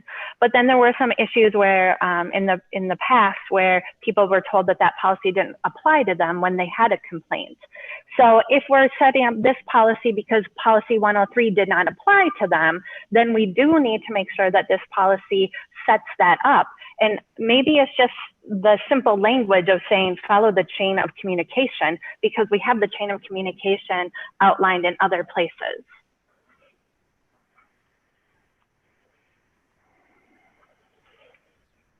And frankly, do we have that problem now? Do we have people seeking to make a complaint and then drag it out just to make everyone's lives miserable? I mean, that doesn't seem to be a problem today. So to speculate that that would be a problem because we put one line into the handbook, I don't know. Is that reasonable? And remember, this came about because we couldn't put any language that would allow somebody to try to file a complaint with harassment policy. And we couldn't use the bullying policy either. We were advised by our lawyers to include it as a procedure within our HR stuff. That's what this is. I just want the board to be comfortable and understand like the background behind it. So that we the legal counsel recommended if we wanted to take any action, and their opinion was you can put in a conflict resolution section, although that's not typically what's done in schools. You can do that, but the part of that is, you know, they wanted to be very clear that this is not typically what is done across the board, because it does raise the I don't want to say liability, but the level of accountability that the school, not the accountability, but it does raise the level that the school has for potential litigation against it, because it now has it could potentially have a policy or procedure that could be very difficult to enforce. I'm not saying that what we have meets that criteria. That was what was given the opinion of our lawyers. I think this conflict resolution procedure and form that we had in the handbook is a good balance between those two. And I would just go back to, you know, we have a lot of other forms that are even more serious than this one that do not specifically overtly say that you can take it to the board. I don't know where that misinformation came to that person about conflict resolution doesn't exist for a situation like that, like this, because conflict, the reporting to the board is always an option of whatever happens. Whether the board wants to act on that or not may not be the answer that the person is hearing or wants to hear, but that's always an option. So that person, I don't know where they got that information, but that information was not accurate, because students and staff, specifically in this case staff, have that option to always, you know, raise an issue to the school so that we can address it. If we don't know about it, we can't address it. So we, you know, I guess I look at this, if that's the reason given, there's some misinformation out there that needs to be cleared up. I don't know where that misinformation came from. So did this language come from our attorneys? Or at least the kind of the structure in terms of conflict reporting? Is that where we got it, Michelle, or the basis of it? You're on mute, Michelle. Sorry, I was on mute. Yeah, it just took me a sec. Do you mean the language of the conflict resolution form or the handbook? Yeah, I mean, it was good that John just kind of gave us the history of what our attorneys And the kind attorney of suggested. Yeah, well, and the attorney, when we originally asked them about making a policy, and he recommended inserting it as a procedure instead for those reasons. So we didn't make an official policy, like it doesn't have a numbered policy for that reason. And I mean, so we're not, what I did was there were a couple of other schools who had conflict resolution policies, like actual formal policies that I was looking at. And then I was looking at generically what some sort of goals of conflict resolution are, how to report it, and what a goal of a conflict resolution process would be. So I was using language that was from more, it started out a little bit more corporate, but we all three agreed in the handbook meetings and the drafting meetings that what is in the handbook is good, that the procedure would work. We drafted and switched it out so that it'd be workable for MSA. So then the final part is the actual form itself. And that's kind of where the question marks come in. I mean, the reason I ask is, you know, and I'm willing to give this a try, but I find it a little odd that it starts off pretty well in terms, well, if you have conflict between two employees or stakeholders, obviously we're talking conflict resolution. You know, but if we have an interaction that talks about bullying and, you know, micro harassment and all this other stuff, the solution is not conflict resolution. That is not a conflict. That is someone taking advantage of someone else. That's not a conflict. So it's kind of odd that we would categorize it as such for resolution, because what are you going to do? You're going to throw the harasser and the harassee and try to mediate that as a conflict. That's not a conflict. It's like bringing a harasser and a victim into a room. No, and that's never, that conflict resolution, like having two people in a room like that, that's not, you know, obviously a goal, especially in an escalated situation like that. But remember, we can't call it harassment. So the idea is that if you're not being harassed as a member of a protected class, because then you can actually file a harassment claim. So this is for those other situations that contribute to a negative and hostile work environment. Right, you're not living the values. You're not living the values of MSA. Let's just use that as a broad. Yeah. Yeah. And once again, that's still not a conflict between two people. That's someone misbehaving. So I don't know. If we just choose that if our attorney suggests that this is the way to best handle it, we can go for it and give it a shot. But that is just the oddest way to do it. And I kind of get why, but I don't want to run into issues because we're trying to put a square peg in a round hole and end up protecting no one, except for the harasser or the bullier. I mean, that'd be ludicrous. But anyway.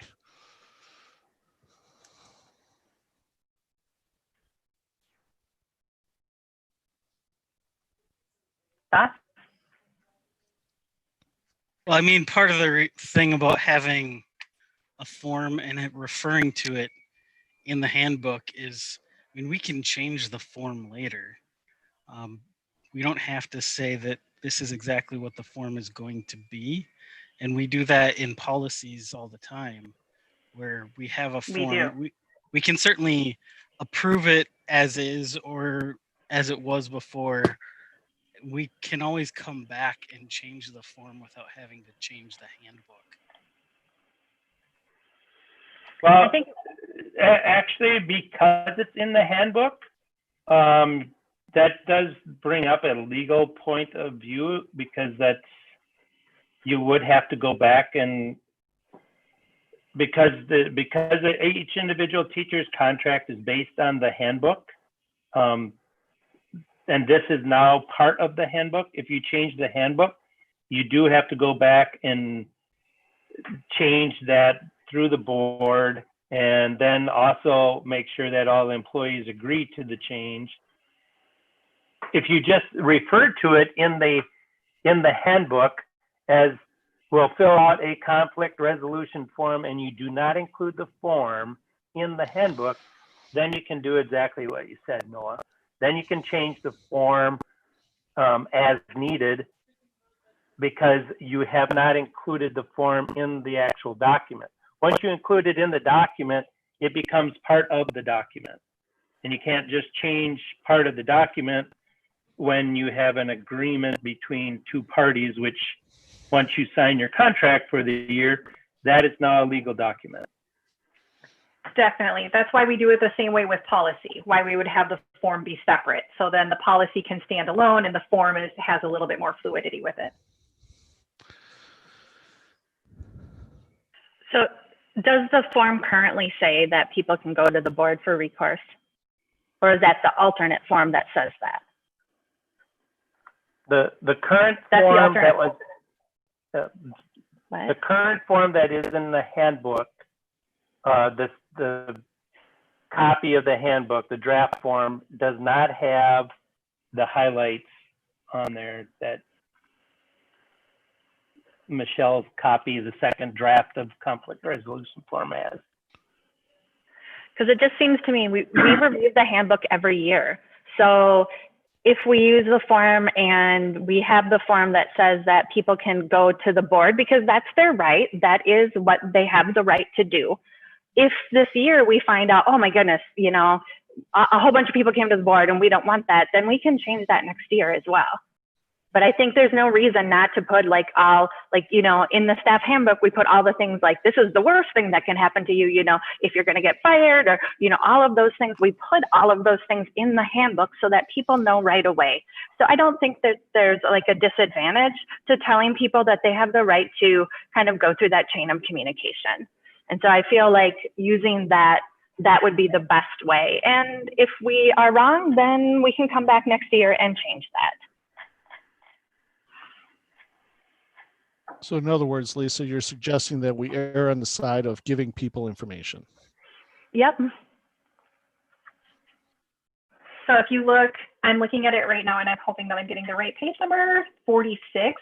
You'll see the version where it says within 15 working days, the administrator will respond to you in writing and ask you to indicate if the issue has been resolved. And then please note that that this doesn't guarantee they'll be resolved to the satisfaction of all involved.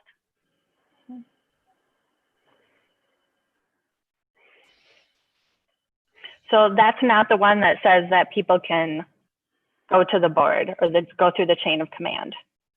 At least I don't see it on mine, so maybe I'm on the wrong page or something. But no, the draft of handbook that you have is with the modifications that John had made.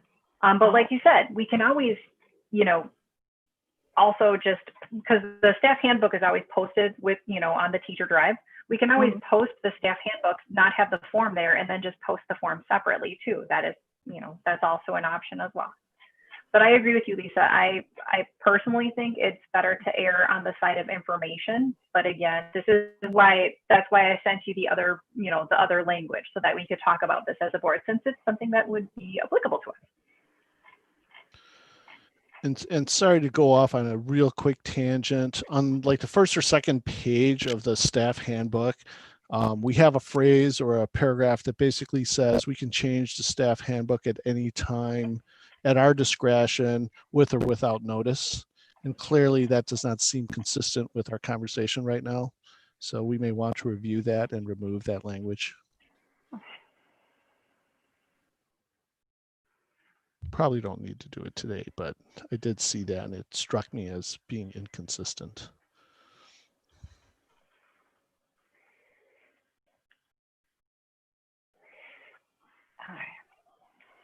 Well, I have no more questions on this paragraph, but I do have a couple of questions on other things that were highlighted yellow.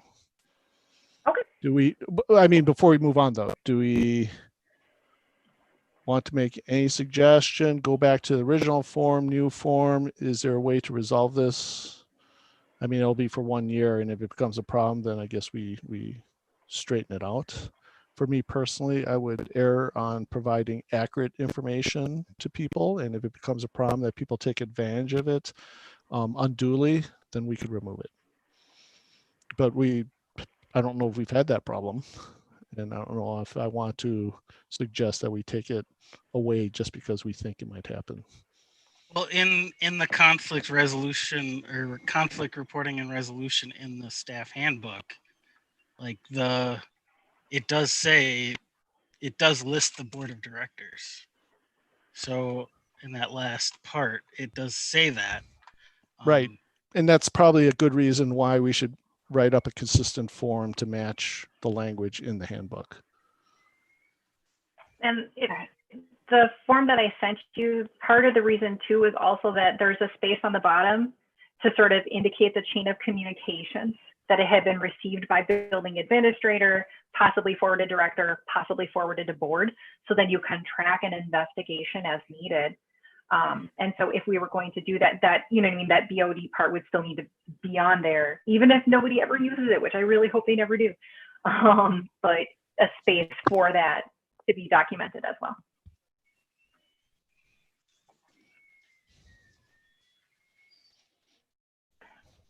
So are we taking the form out of the handbook, but we're going to be using the form that says that people may follow the chain of command? Is that or are we leaving the form in the handbook? I think I would say it's fine to remove it from the handbook so that if we do need to do some editing and alterations of things as needed is good. But I just think that it should be in the list. So wherever we post the handbook for the teachers to have digital access, the form needs to be immediately with it. We were talking about doing that and job descriptions, you know what I mean, just having like a little section for important forms for teachers on the teacher drive. And for the first go around, I guess I would be a proponent of actually, like I said, putting complete and accurate information. So, and if it becomes a problem, we'll revisit it. I think a good thing to do with the form is also to put like an approval date on the form, kind of like we do with policies, just so that way, like if you know that it was changed and you look and say, oh, well, this is a form from 2018. I don't think this is right. Yeah. No, that's a good idea. If you've got that date on it, I think that'll help too. No, that's a great idea. Yeah, I can definitely insert an approval header.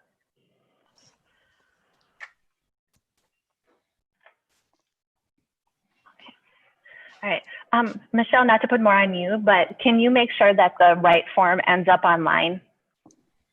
Mm-hmm. Since you have it and everything. Thank you.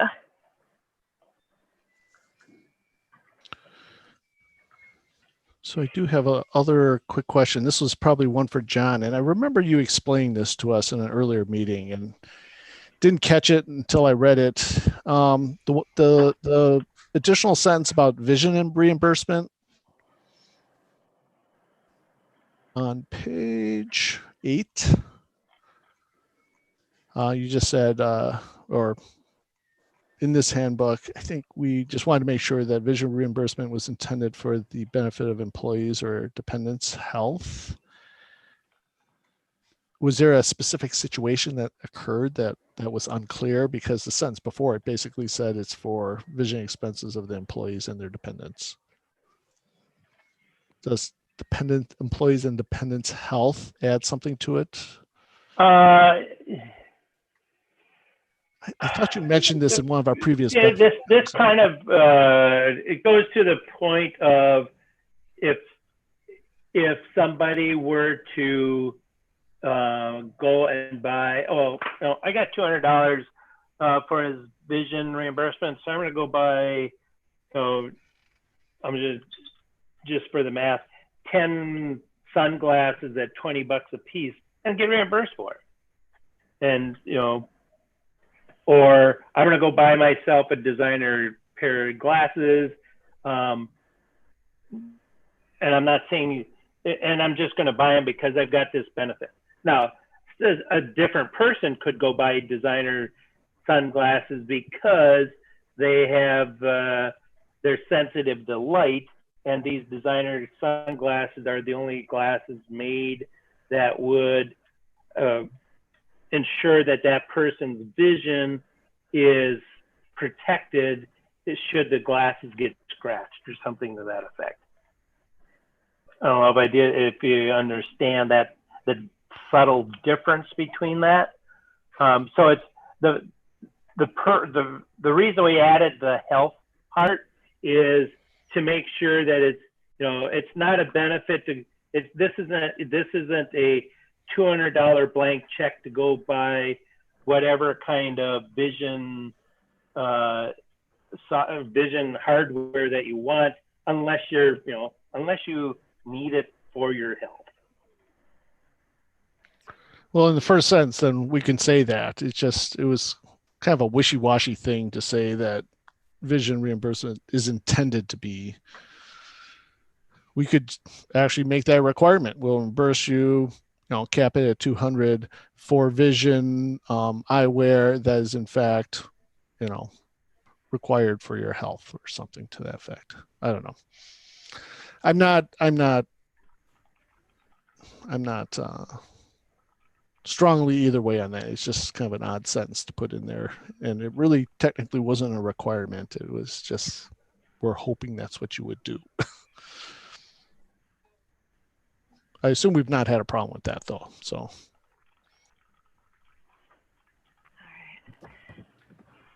So can we go back to the procedure? I'm sorry to beat this to a dead horse, so to speak, but to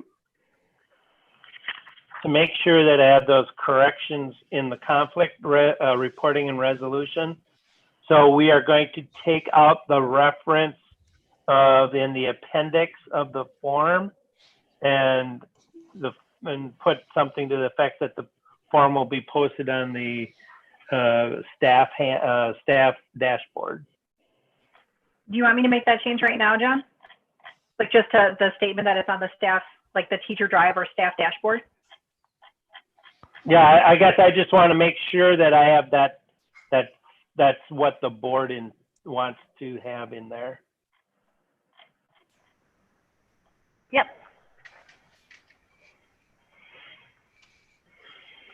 All right. Is there anything else in the handbook? Yes, just hang on. I'm trying to find the page.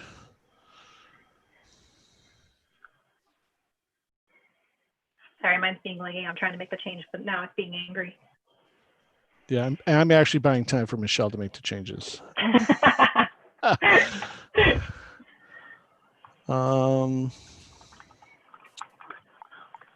Sorry, bear with me. I'm just scrolling here.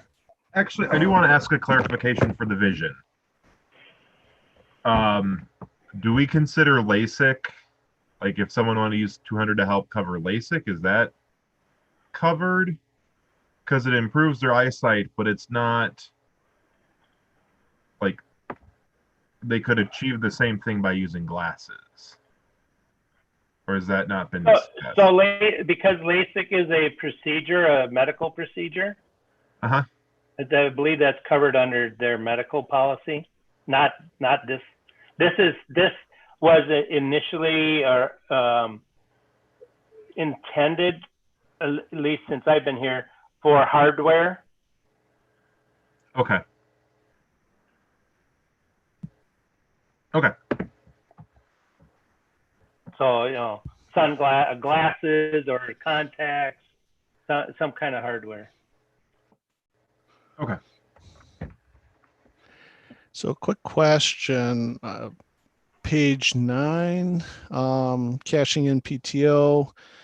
We want to insert some language that says for PTO payments, the daily rate for teachers is based on 6 hours per day with a 7-hour day for overloads.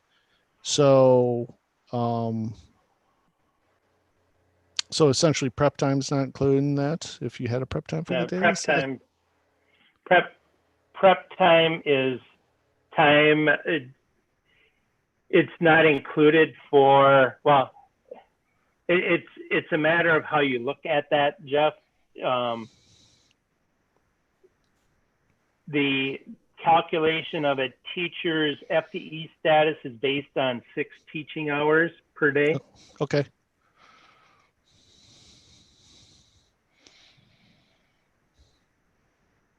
So you're of going your- on that definition So if you're- rather than the fact that they're actually there and working for the 7 hours.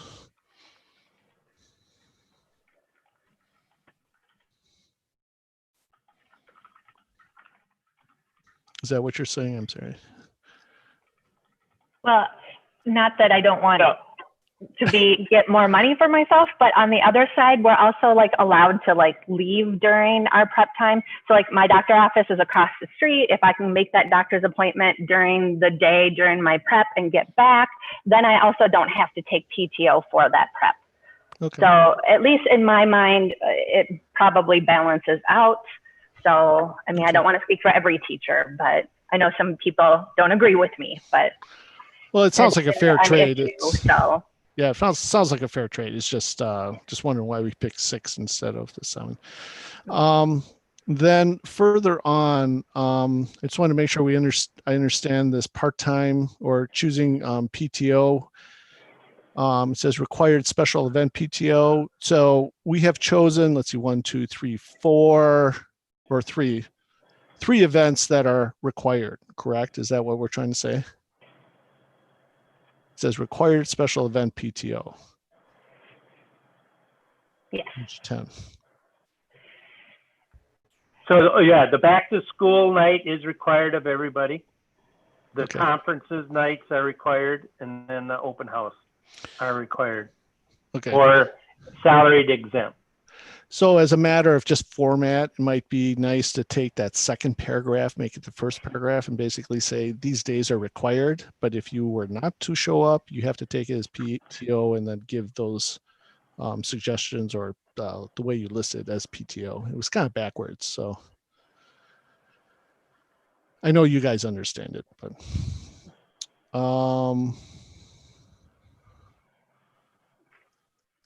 then there's just one more. I think that was. I can switch those around. Like I said, if somebody's a new teacher, they might not understand what we mean. Yeah, I mean, it's up to you. I mean, you guys are much more familiar with it, and if it makes sense, then it makes sense. That's part of the problem with having staff members that have been here for a while look at this.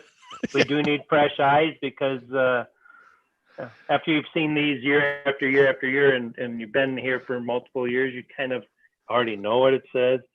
So like, yeah, this all makes fresh sense eyes to you. are always good to have on it. It's like, this makes sense It's to me. a slide. Yeah. I'm just looking for there was just the one section having to do with background checks. I'm trying to find that. Where is that? Well, I can ask the question without getting to that specific. I'll find the language. It's on page 13, but it's, that's probably why I'm way at the right. end. That's right after the hiring procedures. So is there any situation where staff would not need a background check? The way it's written, it sounds like there might be a situation, but I can't think of what it would be. So it's worded all unsupervised adults, teachers, EA, chaperones, etc., which I assume includes coaches, activity supervisors and advisors, counselors, parent volunteers, all that. Who does it leave that doesn't need a background check? If you're staff, by the way, I mean.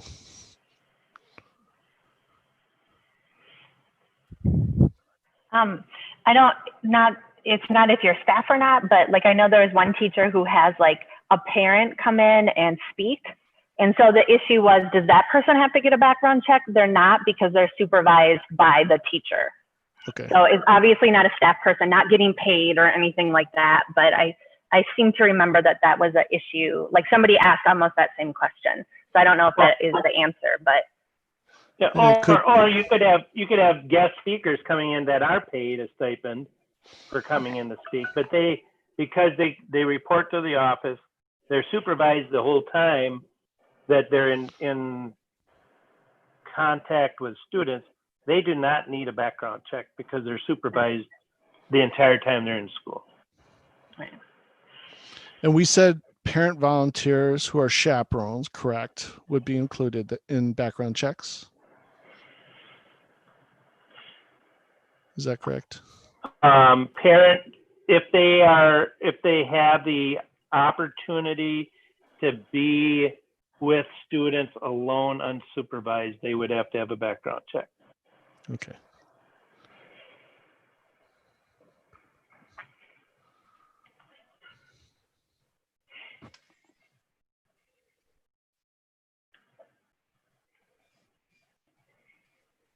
Okay. And then just the page down from that. I think what you meant there, if I read it correctly, is if you are supervising an event, you are compensated, correct? Or not? I'm not sure where you're at, Jeff. Page 15. So we just talked about the difference between advisors and supervisors. So one is a little bit less active, right? And then we go into talking about events, but we really don't come out and say if people are in fact compensated for that. I'm trying to look for the magic words that say yes or no. There might be somewhere. Compensated for advising an activity? Well, for an event. So like Dorkathlon. That's part of the larger activity. So like as the advisor for student council, I have to be the chaperone of record for all the activities. Oh, okay. So it's those activities are in activity. fact attached to a sponsoring group. Just like, if you were going to be the basketball coach, the expectation would be that you're at all the games. You might miss a practice here and there, but like you're at the game. Okay.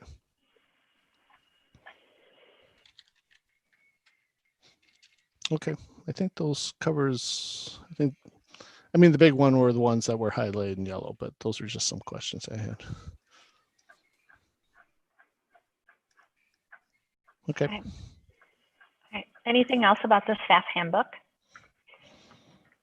Any other questions or concerns? All right. Is there a motion to approve the amended staff handbook as we discussed today? I will. This is Adams. Oh, sorry, Adam. Nope, go ahead. Michelle's got it. I'll second. It's Michelle. I motion. All right. Is there a second? Yes, this is Adam. All right. We'll vote on it then. So Lisa, I say yes. Jeff? Yes. Noah? Yes. Judy? Yes. Ramesh? Yes. Cody? Yes. Dan? Yes. Michelle? Yes. Adam? Yes. Yes. All right. So the staff handbook was approved 9-0. Okay. All right. Then we can go on to approving the contracts. So the first set of contracts are the teachers. John, was there anything that you wanted to say or point out about those? Teacher contracts are basically, the dollar amounts are all based on FTEs and then years of teaching experience, and then their graduate and education attainment. So that's pretty much all spelled out in the staff handbook. So there's not a whole lot to say about that, other than there will be 2 adjustments in the special ed department, actually 3, I should say. We have a student of high needs coming in the 6th grade, so we will have to post for a new special ed teacher, because this student basically will be receiving one-on-one instruction, 300 minutes of instruction per day. So we will be posting for a new special ed teacher. And then because we've been doing the special ed coordinating between 2 teachers, we will be splitting some of those off into 2 different positions, one called a special ed coordinator, and the other person would be a student services coordinator. Both of these will still have caseloads, but this will allow them to spend time doing special ed and student service coordination during the school day rather than afterwards, which really is not a sustainable model. The other part of having these two positions changed or altered will address some of the caps that will be coming out from MDE after they did our special education review. We don't have the formalized paperwork, but it appears like we will end up with two caps, and having these positions created is actually a preemptive measure to address some of the issues that we assume will be in the MDE report. So a long-winded version. We have 35 teachers. We'll be adding one more for a special ed teacher. Okay. And they just follow the same steps and lanes that all the other teachers follow as well, right? Yep, that's correct. Okay. All right, any other questions? So this renewal of contract is teacher only then? Yes. Okay. We're doing them in different batches. Okay. Teachers, then counselors, and then administrators and administrative staff. Okay. All right. If you're worried, I'm sorry.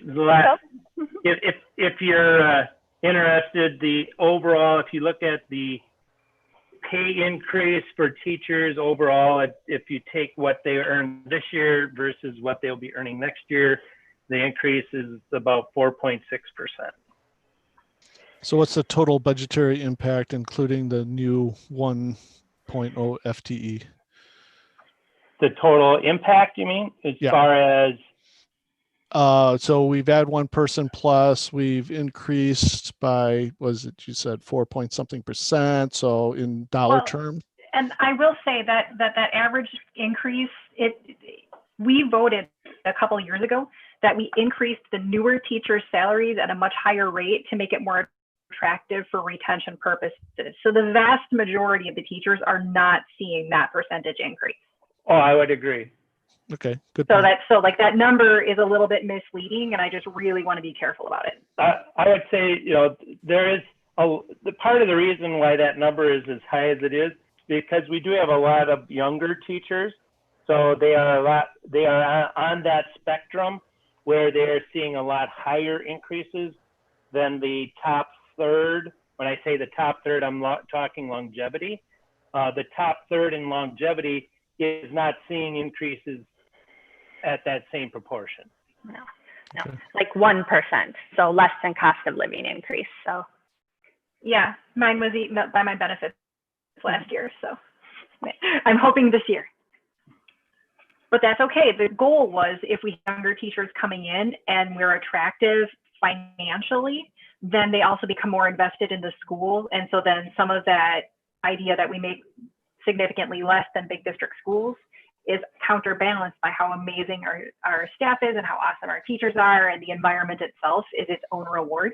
So that's the kind of goal and rationale with that. So about how much of an impact did these renewals have, along with the one additional person? I guess I don't have that on the budget spreadsheet that I have. I don't have that split out. If you want to wait a minute, I could do a quick calculation for you. No, not necessary. I was just trying to get a sense of the thing is the staff increase that we're having is a special ed increase, and so that's covered 90% through the federal government. Okay. So that's really only 1/10 of a teacher salary that we're adding. That helps. Most of that is covered federally. Okay. I feel like that 4% raise was already built into the budget for next year. That's correct, Cody. When the budget that was approved had that position put in there with the anticipation that this student was coming. So that teacher has already been added in there, along with, the pay raises for all the teachers were already there because we knew, that's the beauty of having a scale, is you already can kind of get a great estimate onto what the increases are for the next year. No, it's a good question, Cody. I was trying to figure out timing. So as long as we have it covered by budget, we're good. So I think to answer your question, No impact because it was already accounted for. Right. Okay. All right. Any other questions about the teacher contracts? All right. Is there a motion to approve the teacher contracts? I'll move. Cody. All right. Is there a second? I'll second. This is Noah. Thank you, Noah. All right. So we'll vote on it then. So Lisa, I say yes. Jeff? Yes. Noah? Yes. Judy? Yes. Ramesh? Yes. Cody? Yes. Dan? Yes. Michelle? Yes. Adam? Yes. All right. So the teachers' contracts are approved 9-0. Thank you. All right. We'll move on to the counselors' contracts. And John, was there anything that you wanted to say about those? There was some discussion earlier about them going on. I'm going to have to speak fast because I'm missing out on a family meeting that I'm required to be at actually. So I'm going to talk fairly fast because it was supposed to start at 7 o'clock. The counselors, as far as the counselors' contracts, there was early discussion about having them going to the teacher's scale salary or the teacher's scale. After looking at the amount of PTO of how much they have currently and how much they would have under the teacher contract, and then when they would be able to take that, it's kind of a wash. However, the counselors would be giving up any kind of opportunity or freedom they would have to take that at different times of the year, which usually is during the summer. So the counselors decided they wanted to stay on the salaried contract that they're on, and they would get a 2% increase in their salary. The other part of that is I don't want to say I strong-armed them, but I really kind of made a plea to them that I really wanted them to be available this summer for our staff and students because of everything that's been going on. And they are phenomenal counselors, and they stepped to the plate and said, yeah, they will be available as much as they can over the summer, and they will continue on this coming year with a salary contract. And there was some, the early discussions we had about being on a teacher contract, they pushed those aside for the time being. So I guess this quick order, counselors' contracts would be a 2% increase. And now I know part of the discussion, John, for the teacher contracts was because they legitimately didn't have a lot of work to do in the summer. And so they had, kind of thought that it was a little, I wouldn't say it was just when they could be spending time with their family versus pretending to find things to do. So what sort of, beyond being available for people this summer, which would be part of their salaried work, what sort of things will they be working on? Because that was part of the original discussion, just kind of curious. I know we had thrown out ideas like maybe creating more culturally relevant advisory lessons or tier 1 and 2 intervention plans, things like that. Well, fundamentally, they will be taking a lot of their PTO that they have and comp time that they have not used this year. So the month of June, a lot of that will be utilized in that manner. Then in the month of July, the comp time that they have accrued as well. So there's, the idea that they're available all summer long to begin with is not really accurate because that's when a lot of that comp time is used. Under the teacher contract, they would have all that time off anyway, but they would be available. They will be available for students and staff as needed during the summer now. To answer your question, there are some things that they will be working on, but it's not going to be the in-depth, I guess there's not going to be as in-depth tasks that they'll be working on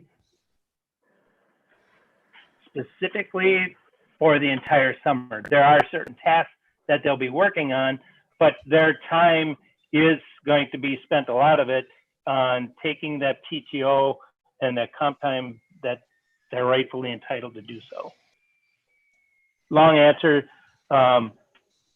Short answer is there are a few things that they will be able to look at this year, much different than others, because we don't have testing data to look at, minus the AP results.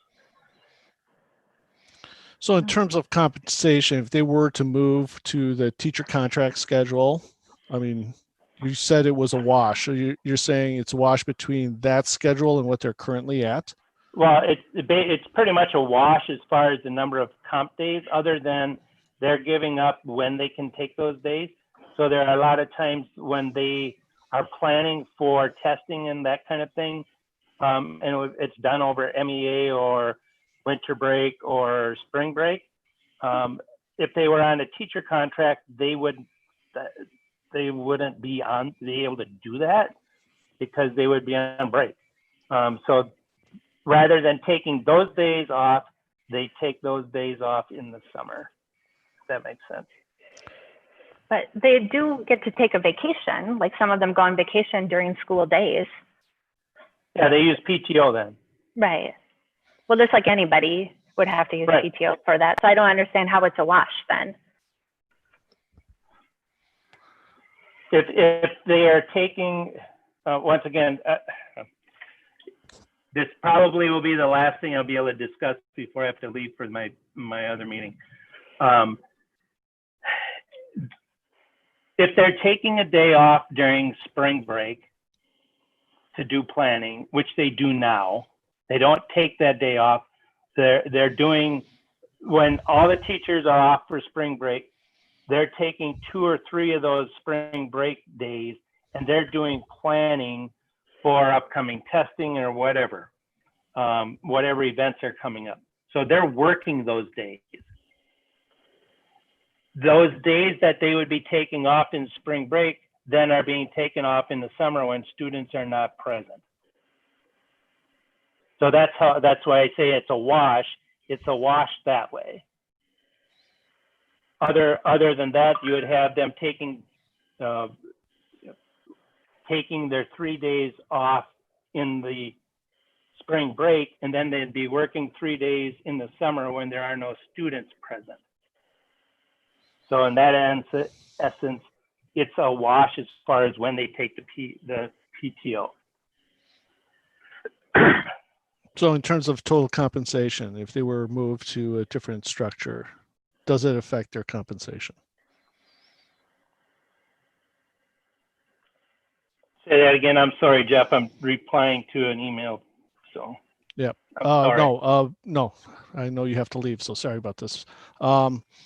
The question is, if they were moved to the teacher structure or schedule, would that affect their overall compensation, not their PTO, but compensation? Yeah, if they were to be switched over to the teacher scale at a 1.0, they would both take about a $2,000 hit. So we would decrease their salary roughly by $2,000 each.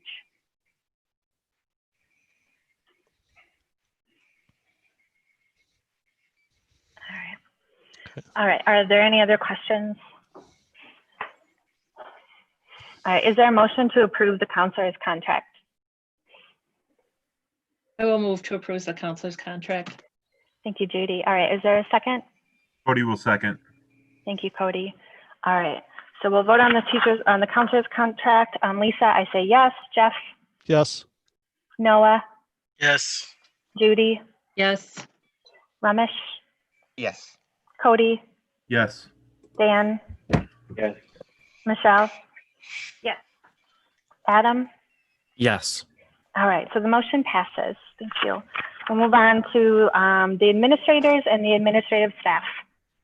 So John, was there anything you wanted to say about this group?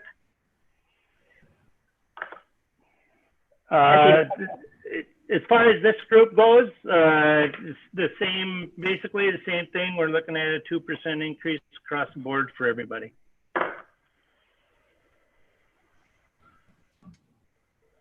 This is at a normal- everybody returning at their current level. What was the increase last year?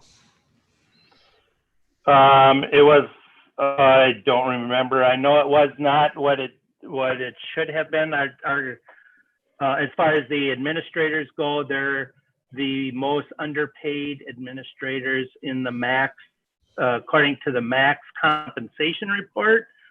The rest of the administrative staff, minus those two administrators, are in the middle range. So if there's a group that needs to be compensated, and I know last year the board wasn't able to give them a large increase, they gave them 10 additional PTO days. So their overall compensation last year, I would have to go back, if you wanted a number, I'd have to go back and look that up. Well, I guess I'm trying to compare against, where our teachers fall in that max survey. So the teachers, actually, with the teachers, this year's salary, and this is of course based on old data, that because this year is the cycle year for the new information to come out, so it's not the true data, but it is apples to apples in as far as salary goes. So the teachers fall in they're right just slightly above average when it comes to the average teacher salary across all max schools that replied to the survey. So the teachers fall just barely over 50% or right in the middle. And as I said, the administrators are, well, one of them is the lowest paid administrator. So they're on the bottom end.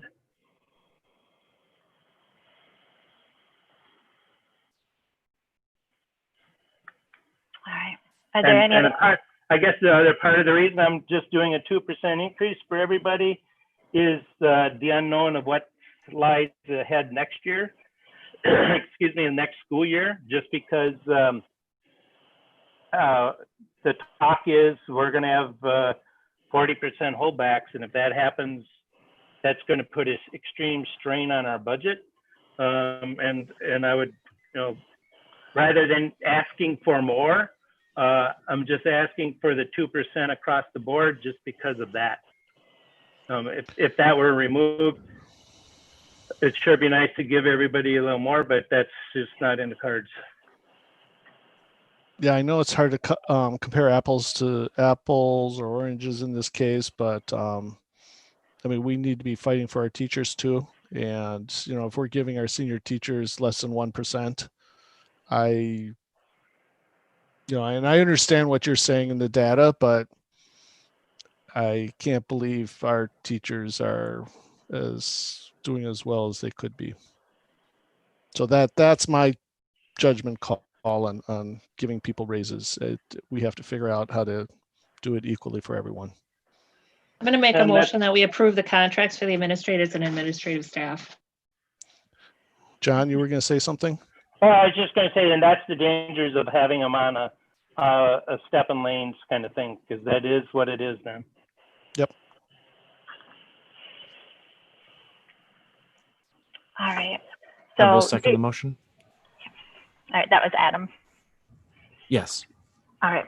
All right. So any other questions before we go on then? All right. So Lisa, I say yes. Jeff? Yes. Noah? Yes. Judy? Yes. Ramesh? Yes. Cody? Yes. Dan? Yes. Michelle? Yes. Adam? Yes. All right, the motion passes. Thank you. Sorry to interrupt, Lisa, but I do have to go. And I know terrible timing, but I put them off as far as I can. So okay, sorry. I understand. Yep. Thank you. All right. Have a good night. Yep. All right. And so we just have one more thing on the agenda, but is it okay if we take like a 5-minute break? Sure. Sure. All right. All right. Yes. Sounds good. So we'll be back at 7:20.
Just looks like we're waiting for a few people.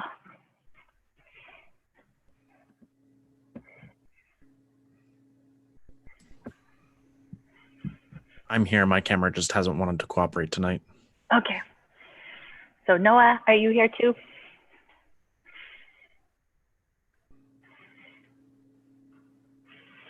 And Judy, did you see that Ramesh had to leave as well? Okay.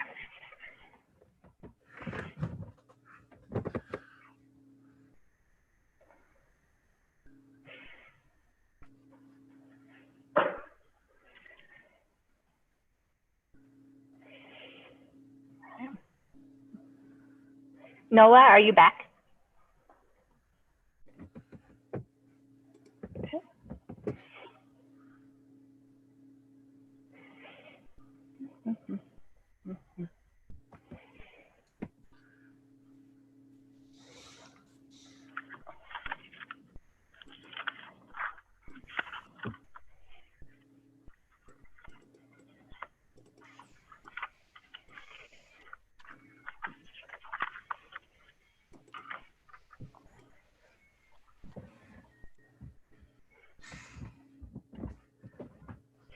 All right, well, we still have a quorum here, so maybe we'll get started and Noah can jump in when he gets back. So the next thing that we have to do is look at the director's professional development plan. And I did talk to John and I did let him know that we will discuss everything and finalize it as much as possible, but we won't vote on it until the June meeting, just so he can have a chance to hear it before we actually vote on it. I don't think it would be kind to not do that. So hopefully we can get as much done tonight as we can. And then kind of the last thing that the outgoing board members will do at the next meeting will be to vote on these goals. John did want me to ask you just to kind of make sure that we wanted this board to make the goals, because the next board is the one that will have to actually evaluate the goals.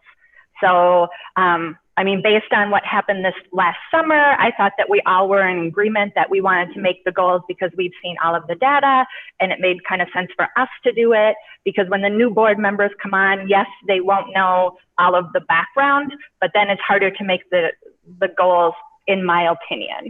So is that still the plan, that we can finish up these goals and then the new board will just take them on? And I mean, they can always change them if they want to. They have that ability, but is that fine still with everybody? Okay. Sounds good. Okay, I think so too, but I just wanted to double check. All right, so we do have you have the professional development plan. You've had it for a few weeks. So are there any questions or things that you want to change, or I guess everyone's had a chance to look at it. So what do you think?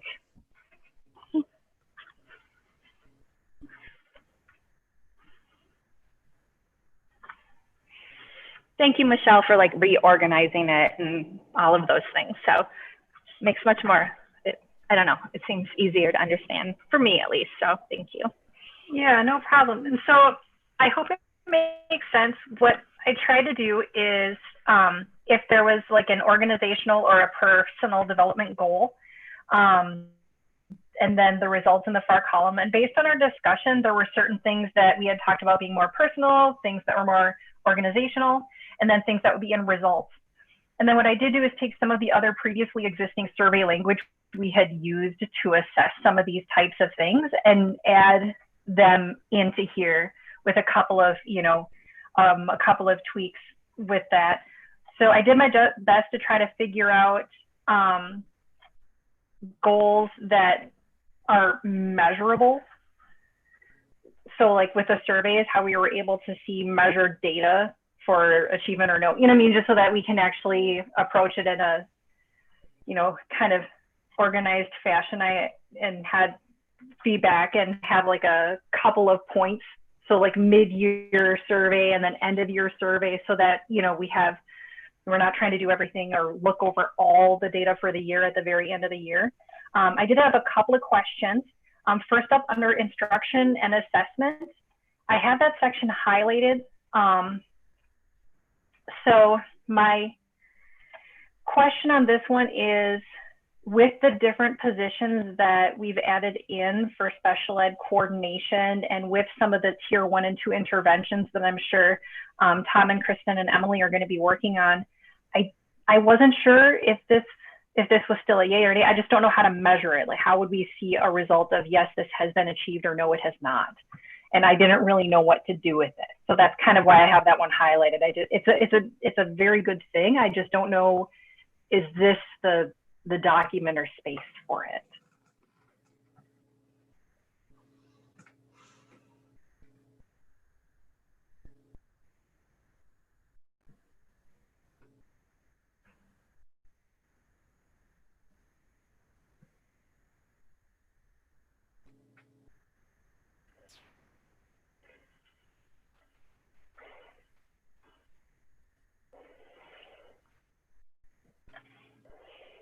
I'm just skimming through this again, so we're not ignoring you, Michelle.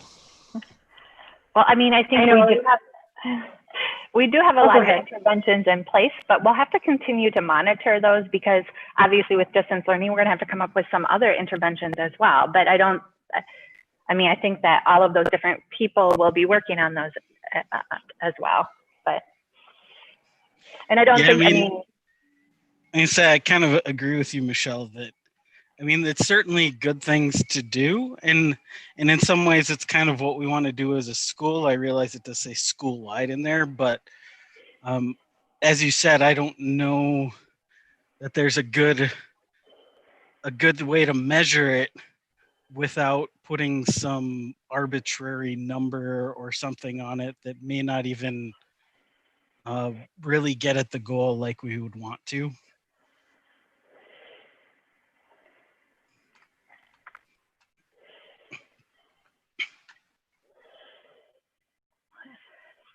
Say, is that something more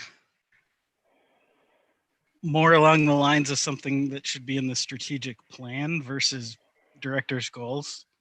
That's kind of what I was wondering when I was thinking about strategic plan. And in there, we were talking about how to address some of these.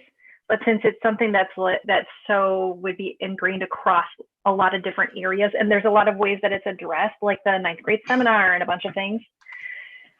Yeah, that's kind of what I was wondering. Like, it's good. does anybody think that, does anybody object to taking it out? No? All right. All right, let's remove it then. Okay.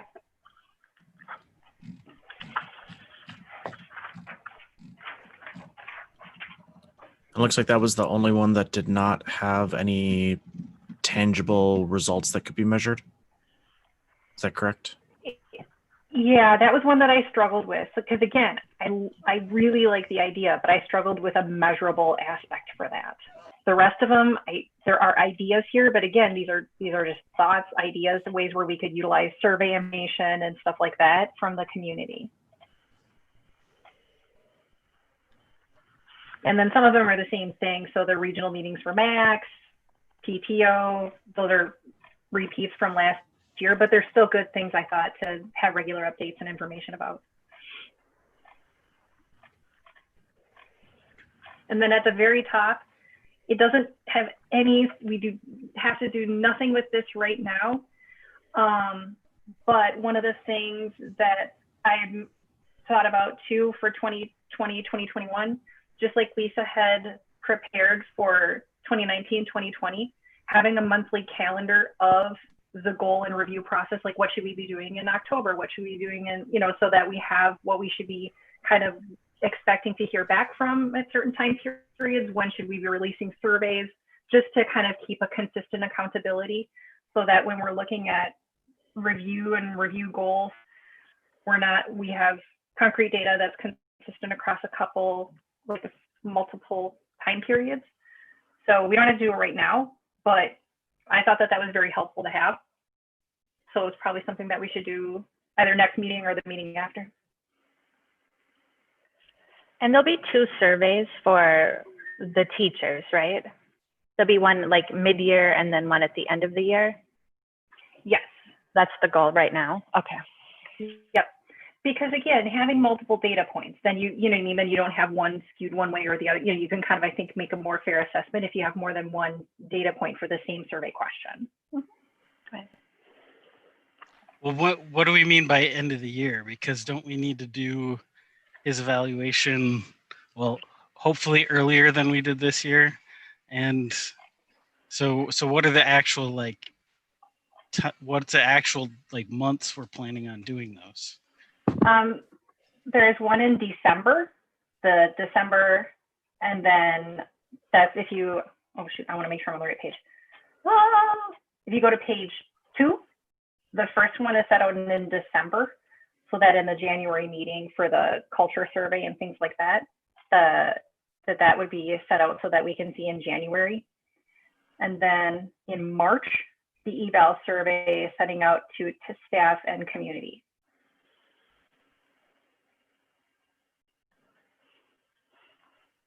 Does that timing feel like it would work well? Yeah, I think that's fine. Okay.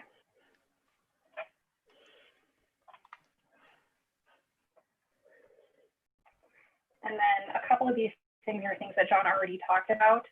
So for example, the new employees starting this year with that slight variation of the background check, he was looking into a couple of companies. And then does anybody know, and I feel really, really bad, but you remember how John said that with the special ed evaluation, there's a special term for this, like we're gonna have 2 of them, he said, like we'd have 2 of these, and he used an acronym. And I don't know what it is. Does anybody know? Well, I think it's called the CAP. It's CAP.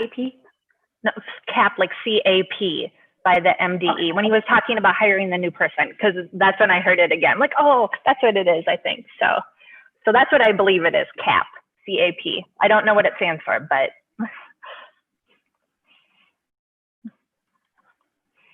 And so that's under the legal compliance management one, right, Michelle? Yeah. Yeah. Okay, under the results there, okay.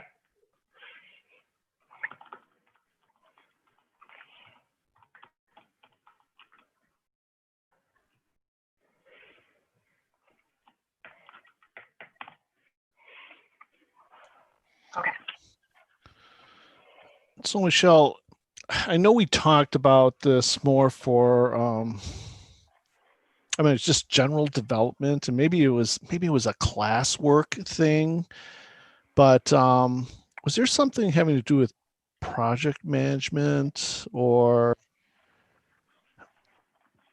just being able to schedule things, make sure we get things done on a timely basis? Is there a place to put something like that? It kind of falls under so many different categories, but the development would be maybe a classroom or project management class or something.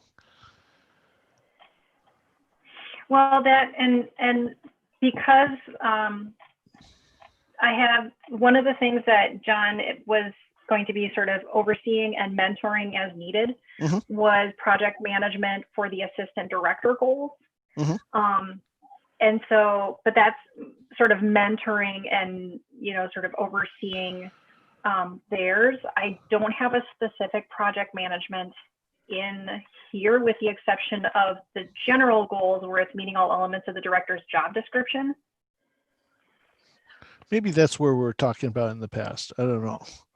Or we could actually, if you look under that same goal where it says the assistant director goals, it says the staff handbook under there. Yeah. So I'm just wondering if maybe this should be ensure that director and assistant director goals are completed in a timely fashion. And then project management, and then under the project management, there are a list of possible things, and maybe we would include like J, other examples or something like that. So the staff handbook doesn't belong to the assistant directors. The staff handbook belongs to the director. Right. So, but it is on that. So, because that's under the organizational goals. So. Right. But I mean, there's some that are more connected to communications, like, making sure we have an accurate calendaring program.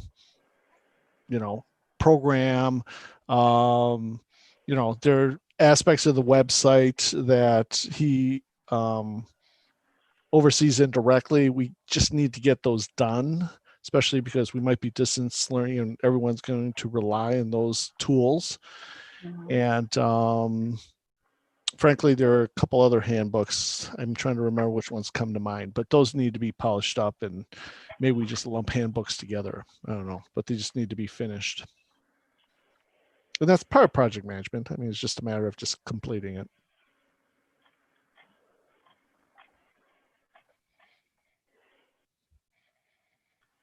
Well, because I know we have it done yeah. down under assistant director goals, but I mean, frankly, they're his goals too, and he needs to just become more involved in as part of the supervision of those projects. They just need to get done.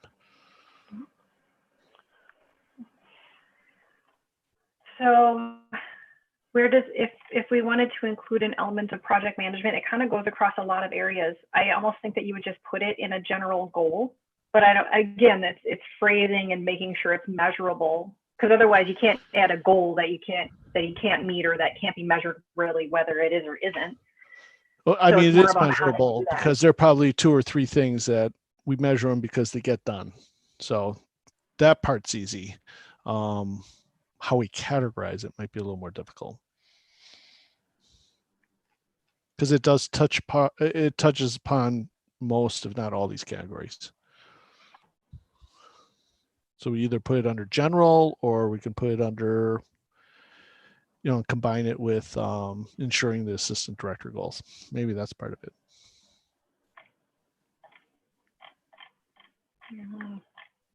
Like I said, I am totally up for any suggestions. If there's a phrasing or something you want to switch out, I've got my edits open. I am ready to rock. This is just like a rough planning doc to try to get the categories and columns like we were talking about. So.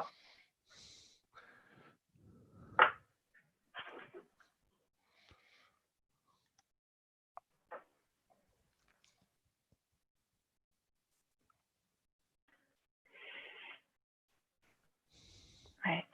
I mean, I don't know if it could be general goals or it could be board authorizer and community relationships, because getting all of those things completed in a timely manner fosters those relationships, or communication. I mean, any of those things, I think. I would say general might be a good place, but it does tie closely to ensuring that the goals are met by those under him. Mm-hmm.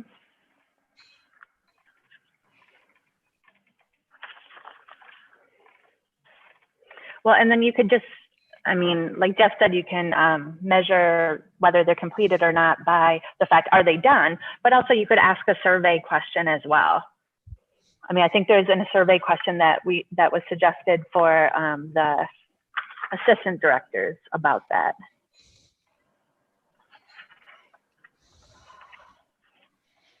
Yeah, so for the assistant directors, it says assistant directors successfully completed assigned goals in a timely fashion. So we could certainly, I mean, not only look to see if they're done, but actually have that as a question on the survey as well. Really quick question about that one. I'm just realizing it now.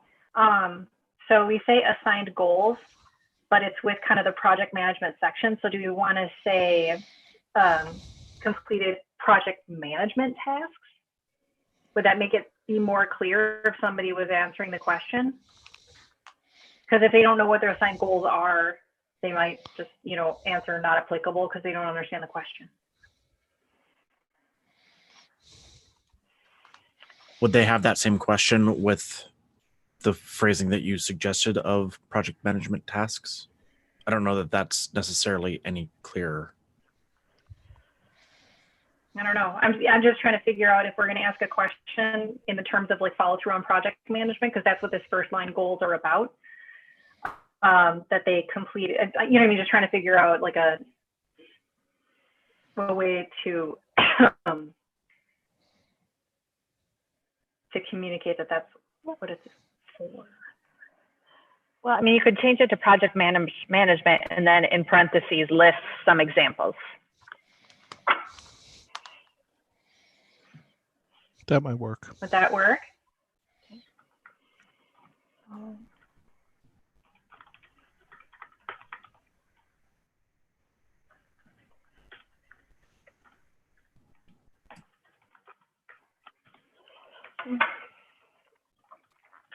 the next board would have to think about when they make the survey, do they want different questions for different people? Because it could be, since we have 2 assistant directors, that maybe some of them get done, but some of them some of them do not get done. So then how would you, as the board, how would you differentiate that? And I mean, that's up to you guys, but just so you think about that as well.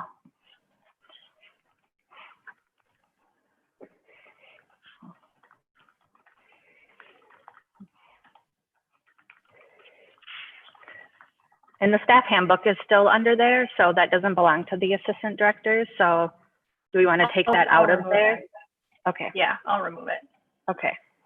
But it needs to be on this document so we can make sure that it's or part of the project. Maybe wherever we put the project management, we can say that as one of the examples.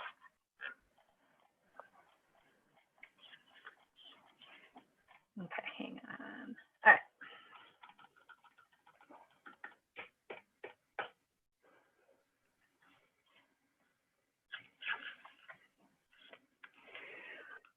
All right, so that still leaves the big question mark about where to put project management as a general. Like, does it seem to fit? Like, would it be most effective to put it as part of the general goals, or like Lisa said, with the effective communication or board and authorize, board authorizer community relationships? I don't know, where does this, do you all think it seems to fit best?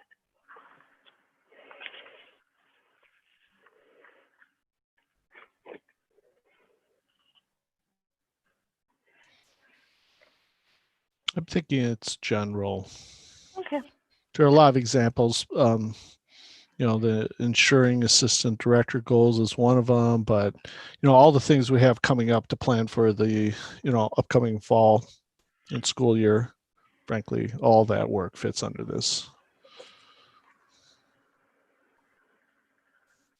All right, so we'll put it under organizational goals, Michelle, is that fine? Okay. And so things like examples would be planning for the fall, it would be the staff handbook. And those are just examples. Obviously, there are other elements too. You want to put I think it's the parent or student parent handbook. That needs to be completed. That was not completed perfectly. Michelle, are you working on Drive right now, the 5.14 version, or a different one? Yeah, because I'm not seeing the changes, Michelle. Dan, are you on the 5.14 version? I am, and the only reason I asked is because I had some changes suggested, and I may be working off an old copy. You're on mute, Michelle. Sorry. Michelle, you're on mute. I'm working at the title document updated 5/14/2020 Director Professional Development Plan. Hang on.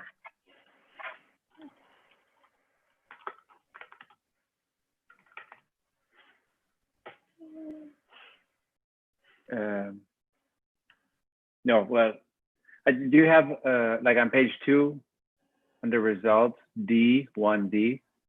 There's like a half finished. It says application of policies and. Yeah. You have that one. Hang on one sec. That's all So right. yours, yeah, I think you might just be having a different one. I'll really quick.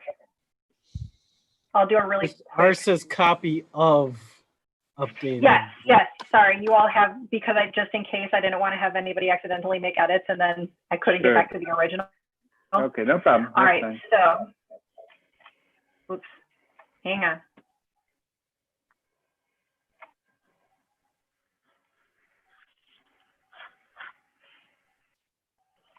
All right, sorry. Oh, now my Google's being angry. Okay, so I'll work off of this one and then just transfer it over.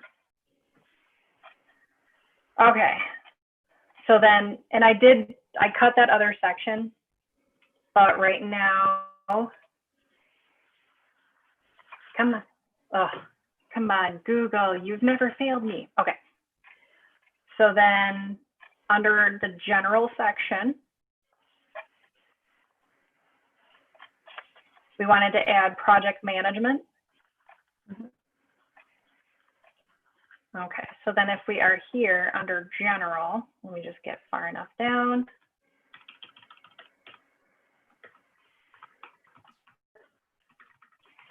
Project management, and then some of the examples that we were looking at, I want to make sure I have some of the targeted ones y'all were talking about. So fall planning, the staff handbook, and the student parent handbook. I think those are the 3 suggestions.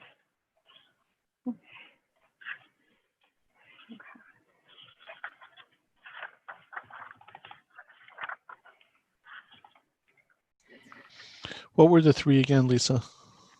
What I have is fall planning, the staff handbook, and the student parent handbook. And it's coming up for me now, Jeff, on the Okay, good. editing.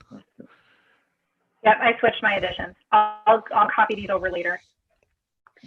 Did we complete the updated distance learning plan? It wasn't posted online the last time I looked, which was. It was never sent to me for overview since my name was on it, so I guess I don't know. Okay, well, I presume that since your name is on it and you don't know, then it was not completed. Write a note to yourself because I thought that was a kind of a May 2 thing that should have been updated.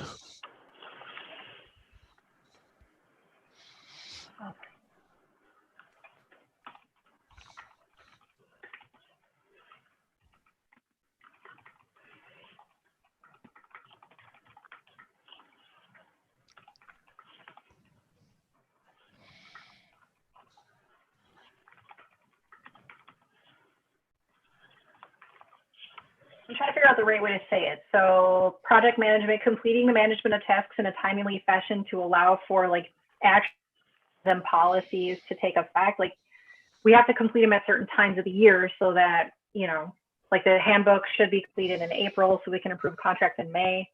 Mm-hmm. So what did you say again, Michelle? Can you repeat what your suggestion was? So I just have complete management of tasks in a timely fashion. I'm just trying to figure out the right way to phrase a project management goal with things like fall planning. In a timely fashion so that, I mean, is there something about having like a well-designed plan? Because I think that we run into a time crunch and so then we end up just.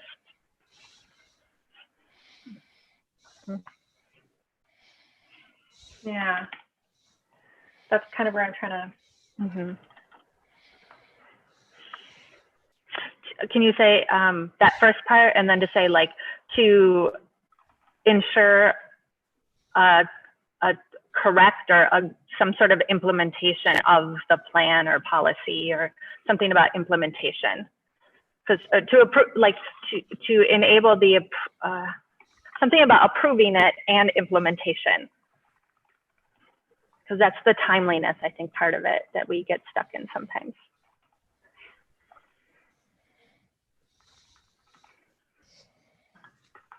Sorry.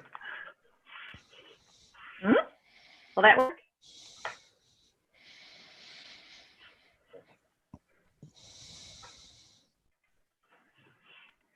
And then over here, if you're looking at a measurable goal,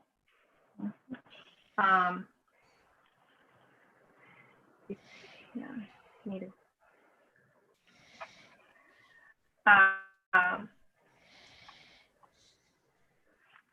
You can list the dates that logistically those would need to be done. You know, so you could then say completed by, you know, like the learning plan, handbook. Well, usually when we discuss them, they have deadlines attached to them. So we don't need to get into that detail. Yeah, so do you see what I'm saying? So for letter B, the staff handbook, that is Which box? completed and sent to the BOD for review by the April BOD, prior to Which- the April BOD meeting. Which box are you on? I lost your little cursor. I'm on the results category across from project management. Got it.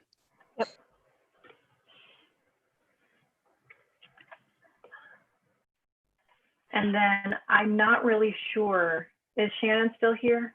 Oh, shoot, I don't think she is. No. I was trying to figure, I don't know when the student and parent handbook need to be completed, but they have to be completed so that they can be signed off on. Right. So my guess is that they're sent out in early August. I mean, thinking about when Joelle would send out all of those documents, and certainly before August 15th, because people would be participating in sports and all of those things. I mean, I know that that's also the coaches and activities handbook, but. Yeah, I don't know. I suppose the latest I would say would be August 1st, because they have to have it signed and returned before they can participate. And some of the captain's practices start. Mm-hmm. And it probably has to be, it probably has to be approved by the board as well. So probably August 1st would be a good date at the very latest.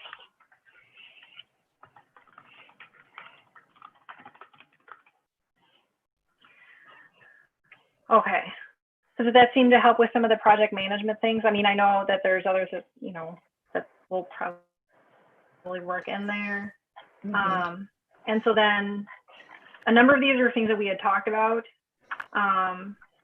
But I had a couple of questions. So there's some organizational goals, like communication and evaluation, that one of the questions that was kind of raised is, should the phrase director be changed to administration? Because it kind of goes across all three individuals, or I don't know. I don't know the answer to that, but just figured I'd raise the question.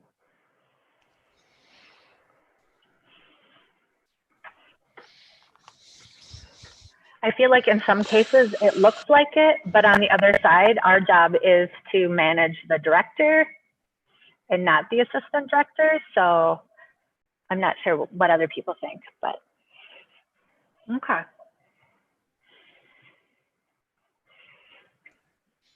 Yeah, I know it's a fine line, but I mean, it's the supervision part that we need to Mm-hmm. emphasize. Mm-hmm. Mm-hmm. Right.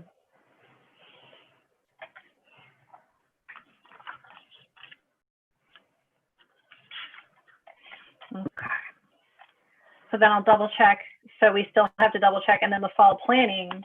Well, I mean, if we have to report, new teachers report the third week in August.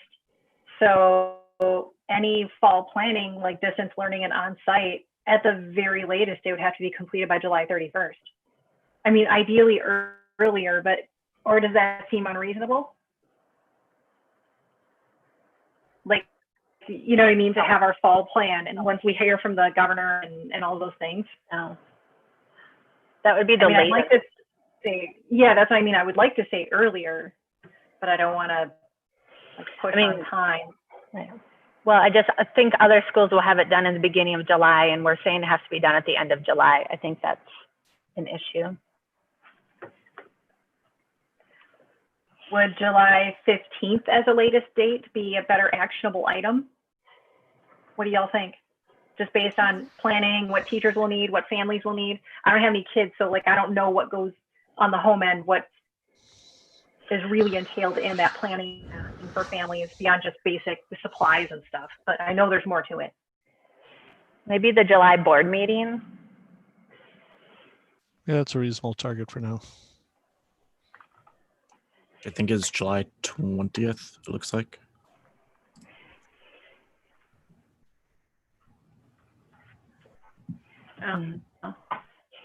Okay.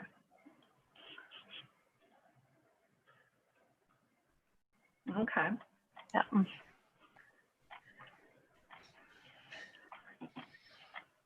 So then how does this feel? Are there questions? Are anything changes? You said, Dan, you said there was a hanging one somewhere. Yeah, I have one that's if a you go- question mark for other examples. I don't know if you see my cursor, but if you go down to results 1D.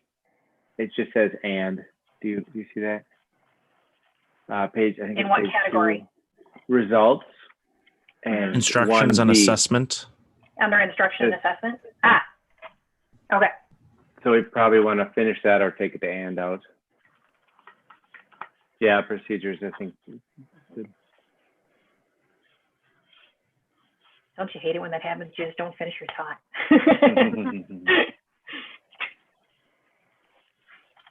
And then some of the survey questions, I thought I straight up just copied the exact same one because it was a similar style goal that would be addressed by the question. So I was like, eh.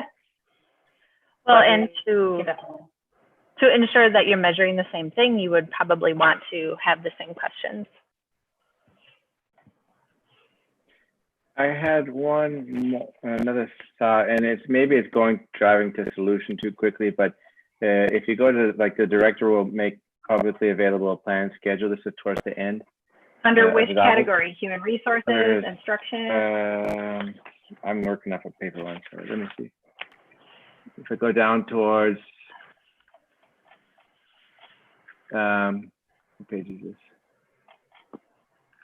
It's a second to the last page. So it's page 7 on the bottom. It's okay. The comment is just, here we have distance in the event of extended distance learning, and it was more of a question to you guys as teachers. If he were to have a open Zoom hour, right? I mean, so if he just said these are my hours that I'll leave my Zoom call open, and you guys would that be sufficient to have open hours that way? I mean, I don't know how the open office hours work.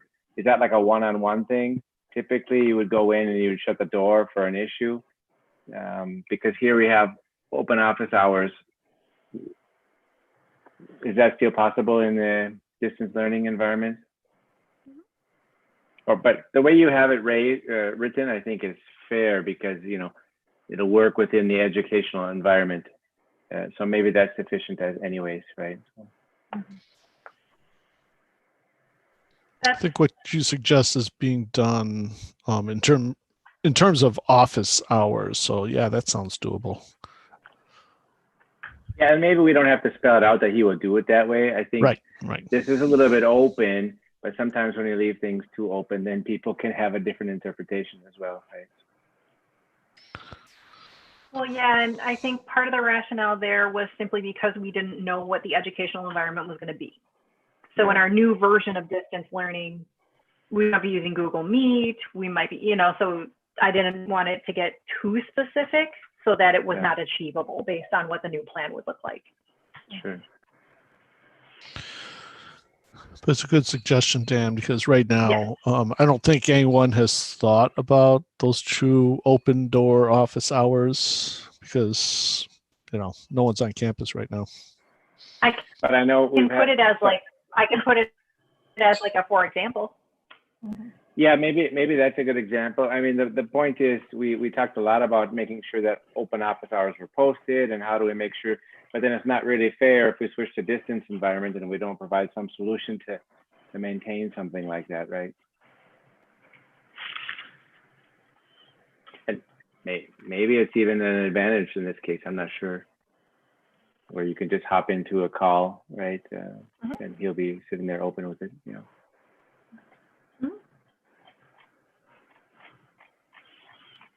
Other ideas, thoughts? I had a question mark under financial management, participating in educational opportunities to address the needs of the school. So educational opportunities bonding process, because that's something we're going to be working with. Grant writing, because it's something we haven't pursued heavily because we're ineligible for a significant number of the grants based on Title I classifications and a number of other classifications that they were using for those. But are there other types of educational sort of keywords or things that you think would be appropriate here?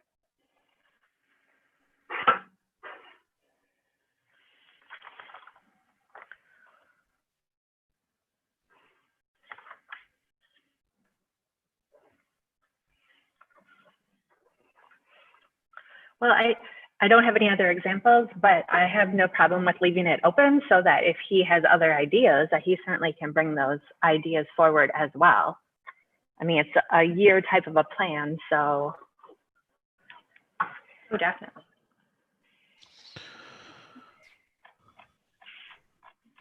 And those two are kind of hit at least the idea of what he should be looking for. So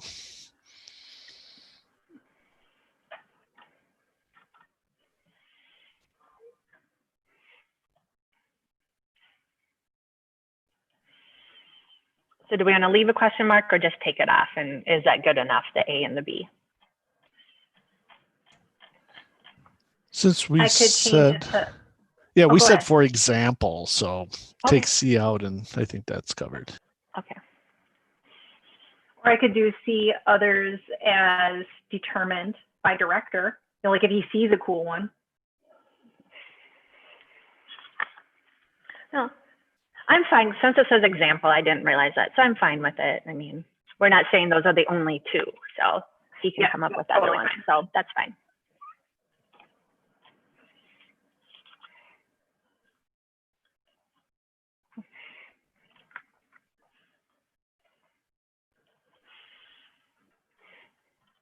All right. Did people have other suggestions?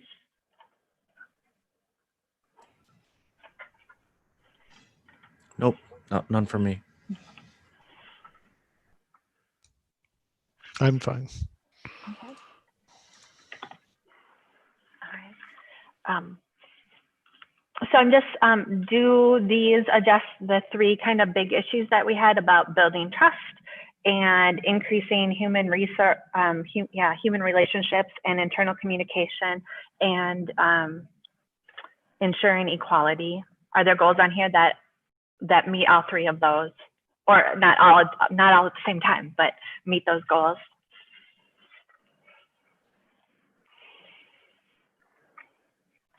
I feel like, yes, we have goals that are attached to training and cultural awareness. We have goals that are attached to following through, communicating with all stakeholders.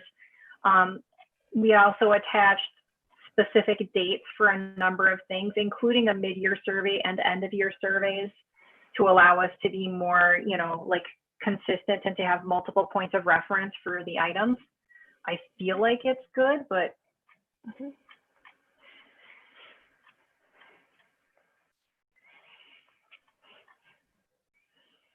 So like follow through and application of policies and procedures, we have that on there. So I think we're good there. As the next year progresses, if there are changes that are observed that could be beneficial to this plan, can the board amend this mid-year, or would those changes need to occur for the following year? It sort of depends on what you want to do with them. We usually try to say that it's not really fair to evaluate somebody on something that they didn't know about. But if there was something that could still be done, you know, within a certain amount of time or something like that, or there was some specific need, then certainly you could do that. I mean, the board can do, sort of can do whatever it wants as far, you know, when looking at this. We just want to make sure that we kind of allow someone to make the changes and have a chance to implement the changes that the board is asking the director to do. Is that answering your question, Adam? I'm not sure. Maybe I didn't get it. Yeah, like I'm not suggesting that we add moving targets for the director to achieve, but like if there's additional detail that would be beneficial, or there, for some reason with the, let's just say distance learning is going to be the thing for next year, maybe some of the stuff isn't achievable, striking it in order to not impact negatively things that were more or less out of the director's control. It's that kind of thing that I'm questioning. Yeah, and I would think it would be effective, and the Minnesota School Board Association recommends that there's some sort of kind of a mid-year kind of, not total evaluation, but at least feedback from the board. So I think along with that mid-year survey, and the climate survey, those would be chances where you could reflect on how things were going so far. And if there were changes that needed to be made, then the board, that would be kind of an appropriate step. And thinking about between December and March, that would be 3 months where the director would have a chance to make changes and, you know, whatever needed to be done to meet the goal. Okay, thank you.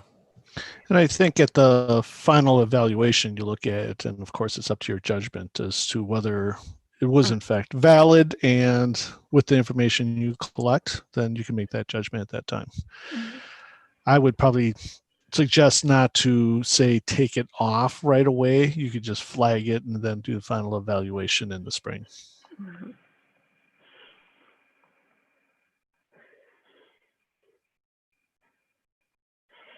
All right. Any other suggestions or any other things that were not covered?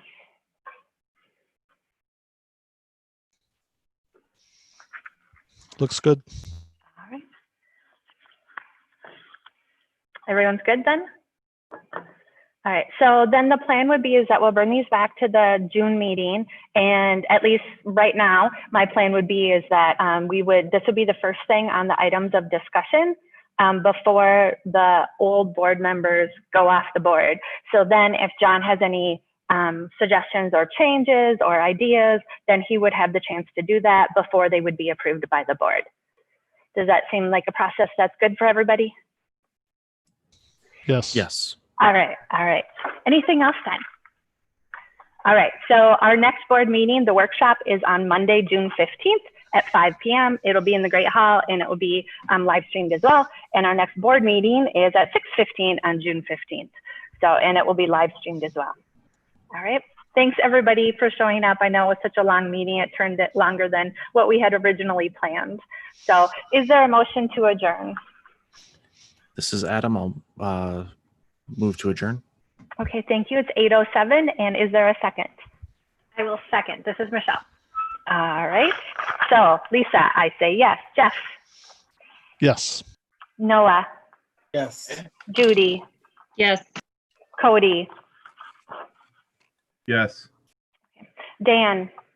Yes. Michelle? Yes. Adam? Yes. All right. So the motion carries 8-0. Thanks, everybody. Have a great evening. Thank you. Bye. Thank you. Bye. Thanks.